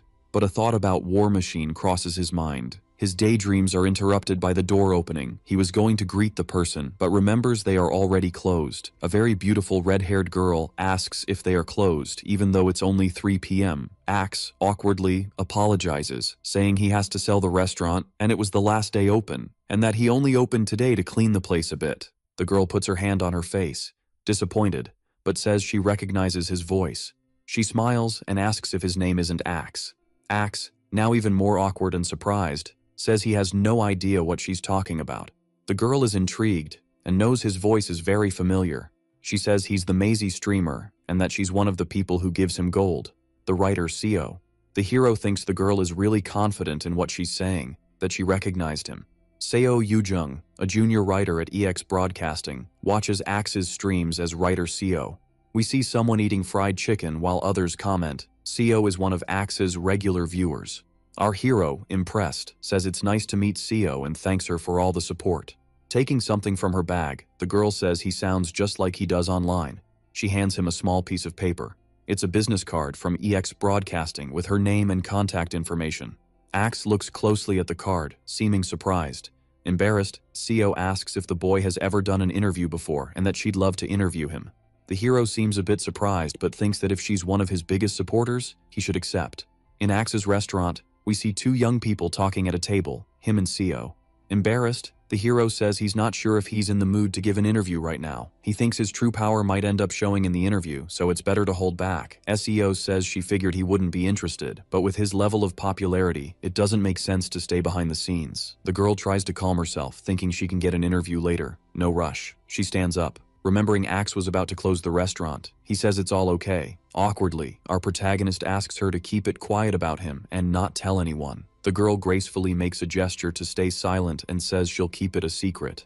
Seo smiles, saying it was very nice to meet him. Axe stands up and thanks her, wishing her a good day. He's relieved because he thought it could have been a disaster, but he managed to talk to her. With everything under control, he thinks he just needs to finish the job and log into Fate. And the day at the restaurant concludes. Finally, we return to Siora's castle.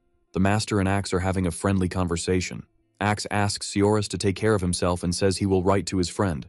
The master advises him not to be too confident. The protagonist smiles and says he will try to follow this advice.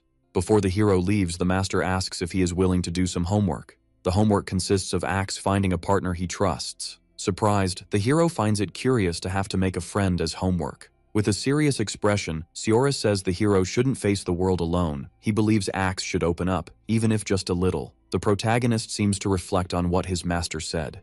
Smiling and extending his hand, Sioras says he won't force him, but he should consider it. The hero says he will consider the master's advice/lesson and thanks him for everything he has taught him. Master and disciple say goodbye after spending some time together. Axe begins his journey to his new adventure. The protagonist reflects that the master must have reasons for giving this lesson, but he doesn't want to be betrayed again. The sun shines and Axe is now walking on water. He is on a beach called Kusant Island, walking by the sea. Sweating, he realizes it's quite hot. A pop-up appears saying he is the first to discover Kusant Island. His fame increases by 50, and he gains a 20% experience and item drop bonus in Kusant for the next few hours. He is surprised to be the first to discover the place, even with higher-level players around. Probably for other players, it's better to repeat higher-level dungeons. Axe disagrees with this. He believes Fate is not like other games. He continues his walk across the island, determined to complete the main quest. The hero notices many symbols carved into the stones around the island. His walk stops when he finds a large stone with several of these symbols. On the stone, there is a button with strange inscriptions and an air of ruin. Axe is unsure whether to press this button or not, but he decides to press it and take the risk. He was marked with the stigma, but the effect of his title nullified this mark. The hero is shocked by the effect the button emitted. His title prevented him from being marked, and he is grateful for that. Behind Axe, a creature resembling a mutant turtle approaches. He notices something is approaching. The creature has red eyes, like the other monsters he encountered in the forest. The protagonist draws his weapon, realizing the monster is being tortured by the stigma. Axe's eyes shine. He knows it's time to put Sioras' teachings into practice. An energy emanates from the hero's body, and the mutant turtle continues to approach. He holds the sword with confidence and perseverance, preparing a sword strike with momentum. When trying to hit the mutant monster, it manages to dodge by jumping over. Although not hitting directly, part of the blade delivers a shocking energy to the creature. From afar, the sound of the intense fight can be heard. On Kusan Island, many sounds of an intense battle can be heard. Axe is holding his sword with one hand. He is sweating but doesn't seem injured. The pop-up announces he has just defeated 6 Kusant turtles. We can see their bodies scattered on the ground. The carcasses of the creatures begin to disintegrate. Confident, Axe says this solves the problem of the monsters that were coming at him. A noise is heard, and the ground shakes strongly. The hero is surprised, thinking it's an earthquake. He hears a strange and suspicious noise. Maybe it's the cry of some monster, and something might be angry because he eliminated the turtles. The sea begins to stir, forming a whirlpool. Water and wind churn in the sea near Axe, and from within the whirlpool emerges a man with long hair and red eyes. With such an entrance, he must be someone quite important. The person who appeared is the heir of the ancient kingdom. He floats above the waters. Axe decides not to release the bear stance for now. The air has a sinister and frightening look. Our hero notices he has a red name, which means he is a more difficult and high-level enemy. With apprehension, he grips the sword tighter. Axe believes the guy doesn't seem like someone who fights hand-to-hand, but rather like a mage. Knowing this, he decides he will make the first move and charges at the opponent. The heir seems surprised by Axe's initiative. He raises his hands as the hero approaches in an attack pose. The long-haired man's left eye glows, and he makes a move to dodge. At the same moment, he begins to charge a spherical energy in his hand. When Axe attacks him, the energy is already charged, and he uses it to defend himself. The hero realizes that it was a barrier. Not giving up, he tries again, now with a two-handed sword strike. The heir charges a red energy in his hand again. Axe's sword strike and the barrier collide. With the sword strike, the hero manages to break the barrier into pieces. This break leaves the heir completely surprised. Enveloped in a scarlet aura, he flies towards the trees due to the attack. A lot of sand is lifted, forming a cloud. The long-haired man emerges from the dust cloud, cleaning his wounds. He is very angry, his red eyes glowing. The two opponents face each other, and the heir charges his energy. Joining both hands, he gathers a spherical energy again. Axe, determined, says he will make the next strike his last. Meanwhile, the heir's spherical energy continues to increase. The hero is very focused on his next strike. He comes at the heir with full force, who releases his attack in the form of a red ball. Axe uses his sword to deflect the attack, and continues his powerful charge towards the villain. He grits his teeth, gathering all his strength for his next sword strike. The opponent seems incredulous and powerless. He closes his eyes and smiles, without defending himself. Axe unleashes his strength in a vertical sword strike that hits the target. The blow lands squarely, making a huge cut on the heir's shoulder. Even wounded, the man remains standing and mutters. Axe asks if it's over. Falling to his knees on the ground, the heir says he begs for mercy, for his men buried in the earth, and that this would be his last wish as a fallen king. Axe smiles mercifully and says he can fulfill that promise. The fallen king's eyes fill with tears. He closes his eyes, ending his life at that moment. Axe was the first to defeat the heir of the ancient kingdom. His fame increases by 500, and he levels up. He was the spirit of the ancient king of Kusant. A pop-up informs that if Axe frees the souls buried on the island, he will make great progress in the quest. The door to the ruin opens, and the protagonist can see its entrance. He realizes it's an underground dungeon. The pop-up completes. Free the souls buried on the island from suffering. On a full moon night, several crows fly and observe around. We are at the Red Fortress, Guild of the Hellhounds. A dark atmosphere hangs in the air, and on the throne, a man says he has decided the next target, Axe.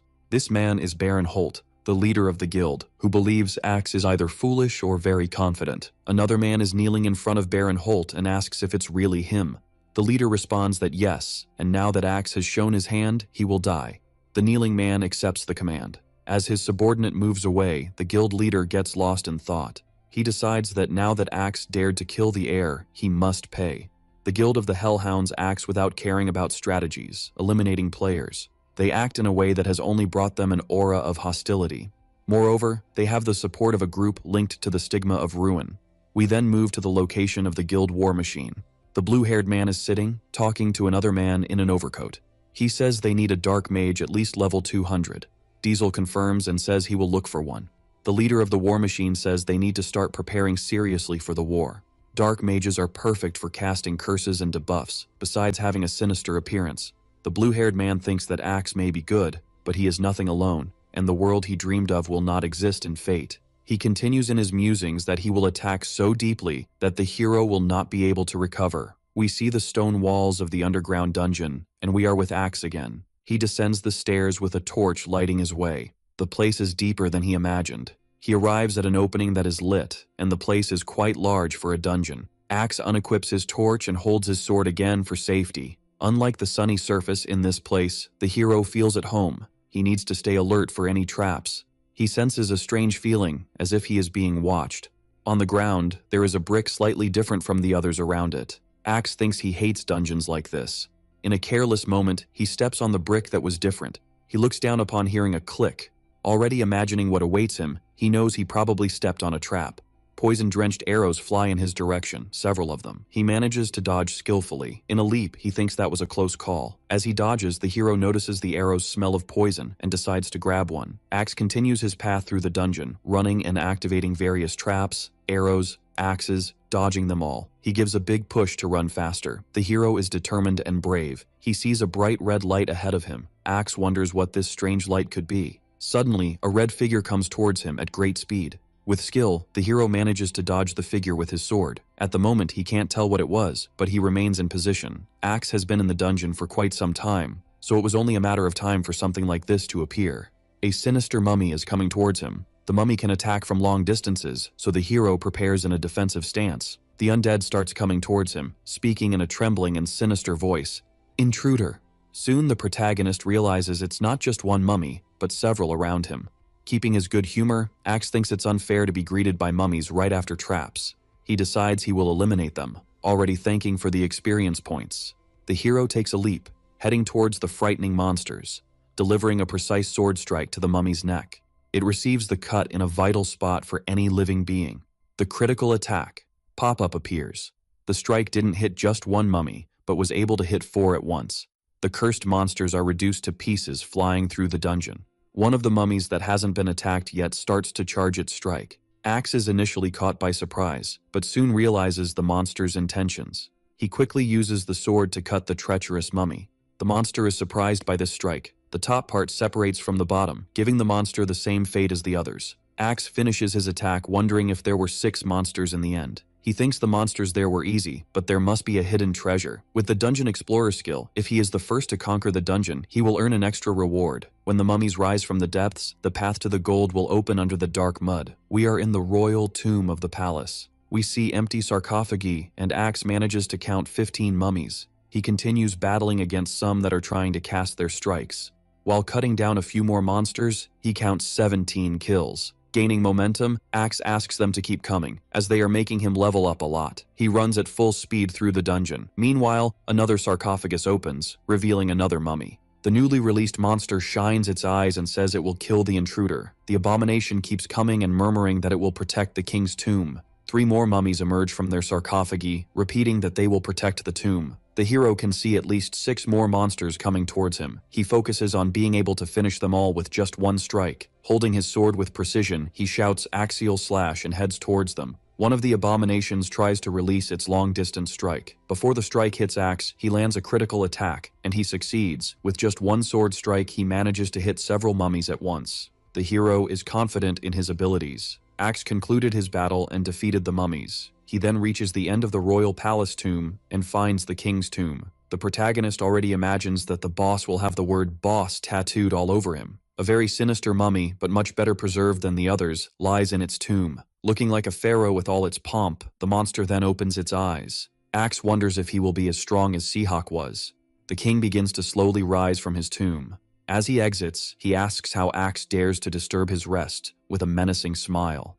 Our hero is not intimidated and continues facing the king, wondering what he is talking about. The cursed king charges at Axe with his weapons while still smiling. The protagonist remains in battle stance, prepared for the onslaught. The enemy swings his machetes towards the hero with force. Axe manages to defend himself with his sword. The whole time, the pharaoh continues to smile maliciously while attacking. The protagonist is surprised by the strength of the attacks. He retaliates the strike, and the enemy defends by joining the 2 machetes. Then, with a counter-impulse, the king turns back. Axe seems challenged by the battle, holding his sword. He knew this enemy would be as difficult as Seahawk. With sarcasm, the hero says he's getting bored, so he's going to finish things off. The king's eyes shine. He assumes an attack position, calling Axe an intruder and saying he will die. The protagonist taunts, saying he will swallow those words. The opponents face each other on the battlefield. The protagonist gains momentum with his feet and flies towards the enemy. The king watches Axe's steps attentively. The enemy prepares for the fierce attack. The hero delivers a blow that leaves a trail with his blade. A shock can be seen as a result of the powerful strike. The fallen king shows an expression of pain and regret. Our protagonist regains his balance and continues to watch the enemy closely. As soon as he steadies himself, Axe relentlessly goes for another attack. He raises his sword with both hands, gathering his strength towards the king. Another sword strike aimed at the king's chest. This blow was lethal and severely wounded the enemy, splitting his body. It's the end for the resurrected king, and nothing remains but his pieces. Axe emerges victorious, asking if it's the end of the fight. The king's body disintegrates into ashes throughout the room. Our hero is the first to complete this dungeon, and will receive a reward. A statue of a rooster with a dog's body appears. It is the lost royal seal, which, if used in the Forgotten Land, allows summoning its figures under certain conditions. Axe is astounded by the rare item he received. Now that it truly seems useful, he smiles confidently. For now, he has a legendary item in hand, and demonstrating its effectiveness in a Forgotten Land could bring him fame and fortune. We are on Kusant Island, the site of the ancient kingdom. Axe looks at the status window, thinking about the item he just received. He believes he knows where this Forgotten Land mentioned by the item is. The Forgotten Land is the ancient kingdom of the past. If the hero uses the item in the Forgotten Land, he will discover where the next ancient kingdom is. The pop-up window tells him to make his way to the ancient kingdom of the East. Our protagonist is satisfied to have achieved his goals and looks forward to the next legendary item. Now we move to Jutopia, specifically at the stone gates of the ancient kingdom of Jutopia. Axe is thoughtful about how he will open the gates if this is the only way. The gate is gigantic and made of solid stone. However, as soon as he approaches the gate, it begins to open. The dungeon behind the stone gates is lit and well illuminated. The hero is surprised, as they are not torches but actual lamps. He stands thoughtfully in front of the door, unsure of what to do. He decides to enter, and the sound of gears turning can be heard. Axe continues to enter the dungeon, but he is suspicious of the door opening by itself. A trap. But since one of his objectives is to free the souls of that place, he really needs to activate all the traps. He draws his sword and bravely proceeds through the entrance. This time, he feels that the layout of the place doesn't seem so complicated. A hole in the ceiling allows a view of the starry sky. Axe reaches the center of the dungeon and can see a kind of robot in the center of the room. The robot seems made of wood and has a somewhat natural design. It appears inactive, with no light coming from its eyes. The protagonist admires the size of the pseudo-machine in the room and knows it is a physical attacker. Axe notices it has a jewel on its forehead and wonders what it could be. A purple smoke begins to emanate throughout the room. Poisonous and dangerous smoke is detected. Despite being surprised by the toxic smoke, the hero is already preparing for battle. Axe covers his nose to try to avoid contact with the smoke. Now he activates the bear stance and summons his dragon, DD. The little dragon emerges from the portal beside Axe, who is now ready for the clash. Somehow the smoke is having some effect on our hero. He tells DD that it's hard to breathe and asks if there's any escape. The dragon spits a burst of fire around that covers the poisonous smoke a bit. He used his breath to remove the poisonous smoke. Axe is pleased because summoning DD was indeed a great move as it got rid of the poison. As soon as the poison dissipates, the giant robot's eye lights up. It leans forward slightly and begins to say it needs to kill the intruders. DD returns to Axe's side, who is charging his strike. The real battle begins now. The robot grabs a pillar from the place and pulls it from the ground with ease, as if it were a toothpick. It holds the pillar like a weapon and continues saying it will kill the intruders. Axe grins mischievously. Again, with this story of killing intruders, it sounds like a broken record. The protagonist decides not to rush now and tries to learn the enemy's moves. Analyzing its anatomy, the hero notices that the jewel on the robot's forehead is charged with soul energy, so he will focus on it. The robot raises its pillar weapon with both hands, ready to attack. It swings the weapon, but Axe manages to dodge. Despite dodging, the hero remains vigilant. He is surprised because, despite being clumsy, the robot is quite flexible. The giant stares at him with glowing eyes and tries to attack again, giving no respite. The protagonist continues to dodge all the attacks. He concludes that as soon as the robot prepares to attack, he will use his move to strike the jewel. The robot prepares for the next strike, moving quickly. Axe and DD move as well. The giant makes a powerful charge against the opponent. It throws the pillar towards the hero, who manages to dodge. Then, Axe begins to charge his axial slash move. Like a roaring bear, our hero charges at the giant with his move. He uses his sword with all its shocking energy. The giant is open and defenseless at the moment. It receives the powerful blow directly to its head. The giant's head is split into two halves. Axe emerges victorious, believing it was easier than he imagined. However, something is not quite right in this scenario. In a matter of seconds, the robot simply regenerates. The green part, which previously seemed part of its body, begins to detach. Pieces of it start to fall off like armor and it comes back to life. Previously a robot, now the giant resembles a human being. Axe and DD watch closely the creature that is no longer giant. So this is its true form. The creature threatens them, saying they will pay for their sins and for invading its place. The bald enemy prepares a punch and comes towards the heroes. Axe manages to dodge quickly and cleverly. Relentless, the enemy does not give up, delivering several blows to the hero, who manages to dodge them all. The protagonist understands that this being emerged from a giant shell and is now much faster. The adversary pauses from trying to attack Axe and calls him an intruder. His face darkens as he begins to prepare another punch, complaining about his evasive stance. He looks at the hero with hatred, asking how long he will wait to fight back. The protagonist laughs, mocking the enemy, saying he was just warming up. Now more focused, Axe says that no matter how advanced the enemy's technology is, it still has patterns and openings. A pop-up window appears, showing that forced logout will occur in 1 hour and 23 minutes. Our hero prepares his battle stance, adjusting his sword. Fate only allows you to stay online for a maximum of 48 hours. The adversary clenches his fist and also assumes a battle stance, facing Axe. Both charge their moves simultaneously, one with a sword and the other with fists. The protagonist notices that when the enemy assumes that battle stance, he leads with his right arm. This provides an opening for him to deliver a precise blow to the bald man's arm. The enemy is caught off guard and ends up losing the arm. The hero says he knows all 33 initial attacks of the adversary. Still unresponsive, the enemy remains static. Axe's sword continues with its shocking energy. He gathers his energies and delivers a final slash that cuts through the adversary's body. Finally, his body is split into 2 halves. Our protagonist looks intently at the enemy. He raises his arms again and decides to deliver another blow just as a precaution. Once divided in 2, now the bald man is divided into 4. Axe lowers his guard, believing it is finally over. The enemy's body begins to dissolve into ashes. He was the first to defeat the giant soldier of the ancient kingdom and receives all the rewards. Despite being victorious, the hero is tired. It had been a long time since he had such an arduous battle.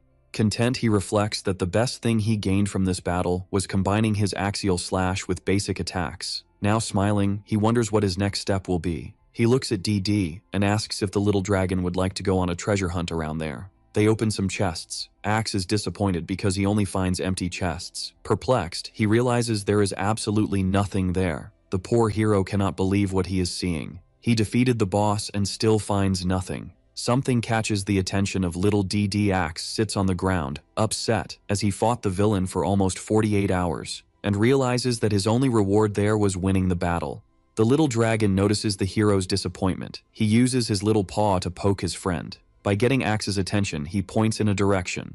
Both look in the direction DD pointed. A door is beside them. The protagonist hadn't noticed it there. It seems suspicious. Axe stands up, thanking the little dragon. He is confident that this door will lead him to a true reward. To ensure its opening, the hero takes a running start and charges a strike towards the door. He uses the axial slash charged with great force. A giant explosion raises a lot of dust.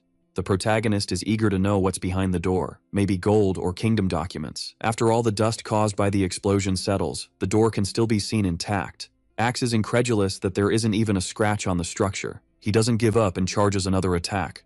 With all his strength, he charges at the door, delivering several consecutive attacks with his sword. From hitting so much, the hero starts to sweat and get a little annoyed. He has only 37 minutes left until the forced logout. A loud explosion can be heard in the distance. Axe managed to open the door 5 minutes before the forced logout. We move to Zerpia on a full moon night. We see the elite force soldiers of the Hell Dogs Guild. They have premium quality equipment. One of them positions himself to speak at that moment. It's the red-haired leader who asks if this is the place where the protagonist would be. The malicious redhead thinks greedily that the price for the hero's head is at its peak. His evil eyes shine, and he states that Axe is too tempting for him to resist. It's a beautiful, partially cloudy night on the starry plains. 2 cloaked men walk out of a circular portal. One of them is Azus from the Explorers Guild, who is looking for Axe. He is surprised to find 3 men dressed in red. The 3 scarlet men talk among themselves, saying they haven't seen anything suspicious.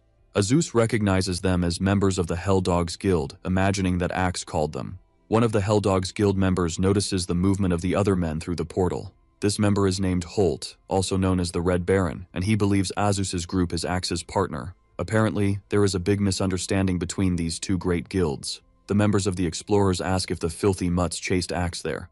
Azus continues asking where he would be, and that he wishes to find him. He was clever in his response, but in truth, he was still confused. This warrior has a tracking ability called Treasure Sting. Holt approaches, provoking and saying that thanks to them, they are now also tracking the protagonist. Azus's guild still believes that the Hell Dogs might be helping Axe, and Holt doesn't find them worthy of a response. The Red Baron starts fiddling with a screen and then decides to start a live stream. With a look full of rancor, he thinks that fame is an illusion, and he will destroy Azus. The livestream receives the title, Guild Battle, Helldogs vs. Explorers. Spectators comment, some rooting for their favorite guild, others wanting to see chaos unfold. We return to Jutopia in the center of the ancient kingdom. A blue portal opens, and Axe is logged back into the game. He believes DD must have disappeared when he logged out. Our hero is exhausted because he logged out right after destroying the door, so he is without stamina. Even so, he draws his sword without fear. The protagonist discovered a portal that leads to the Starry Plains. The path there is a bright blue portal. Staring intently at the destination, he wonders if that's where his next quest is. The warrior decides to follow and walks slowly to the portal. Confident, he begins his journey to the Starry Plains. In the location, we can see the members of the Explorers and Helldogs guilds battling. Azus and Holt stare at each other, but Holt notices suspicious activity at the portal. The spectators' comments don't stop. Everyone seems euphoric with the clash. The entrance is shining and moving, showing that someone is approaching. More comments arise, and the audience discusses who might be coming. Lightning bolts shoot out of the portal, and the warriors who were previously staring at each other pay attention to it. Holt seems worried, wondering if the one coming would be War Machine. Azus trembles at the possibility, hoping it's not him. We see a leg coming out of the portal. Our famous hero emerges from the portal, admiring the place he has never been before. As he finishes his crossing, he starts talking about his new quest. A fierce look takes over Azus's eyes upon seeing Axe. The members of the Helldogs Guild seem to have seen a ghost. The two guilds that were previously battling now focus all their attention on the hero. The protagonist widens his eyes, thinking it was a terrible moment to arrive. The man with black hair approaches Axe, preparing a strike with his sword. Other guild members also make their moves as the hero gets ready. He adopts the typical stance of someone prepared for battle. With a determined look, he knows he can't let his guard down. Azus arrives with full force, saying he will put the hero in his place. Clenching his jaw, the attacking warrior thinks that this time he won't stop until he emerges victorious. He leaps and strikes a stylish pose, as if about to unleash a special attack. Spinning his sword, he generates a powerful energy that heads towards Axe. Axe plants his feet on the ground, like a wall ready to withstand the storm. An explosion is heard when the strike reaches him. Raising their arms, the Hellhound Guild begins their magical attacks. The sky fills with purple lightning tearing through the air, and our protagonist is hit by all these attacks. A gigantic explosion, reminiscent of an atomic bomb, rises to the sky. A massive mushroom of flames forms, and the surrounding temperature rises absurdly. The Red Baron smiles, knowing that not even the strongest players would withstand these attacks. With a stern expression, he thinks he now only needs to deal with the explorers. However, as if witnessing an anomaly, he widens his eyes in disbelief. Azus, still in battle stance, shouts that he will now defeat the Hellhounds. Using all the air in his lungs, Holt yells for him to use his eyes. Even with all the fire and explosion, the Baron notices that Axe is still not dead. The leader of the explorers is left speechless, as they are practically at level 300. The smoke begins to clear as Azus explains that they are all elite and very strong soldiers. Defying what everyone thinks, the hero is still standing, holding his sword. There is a gleam in his eyes, and he has survived. Our protagonist is intact even after so many attacks. Our video ends here. If you liked it, leave your like. See you next time. Bye-bye.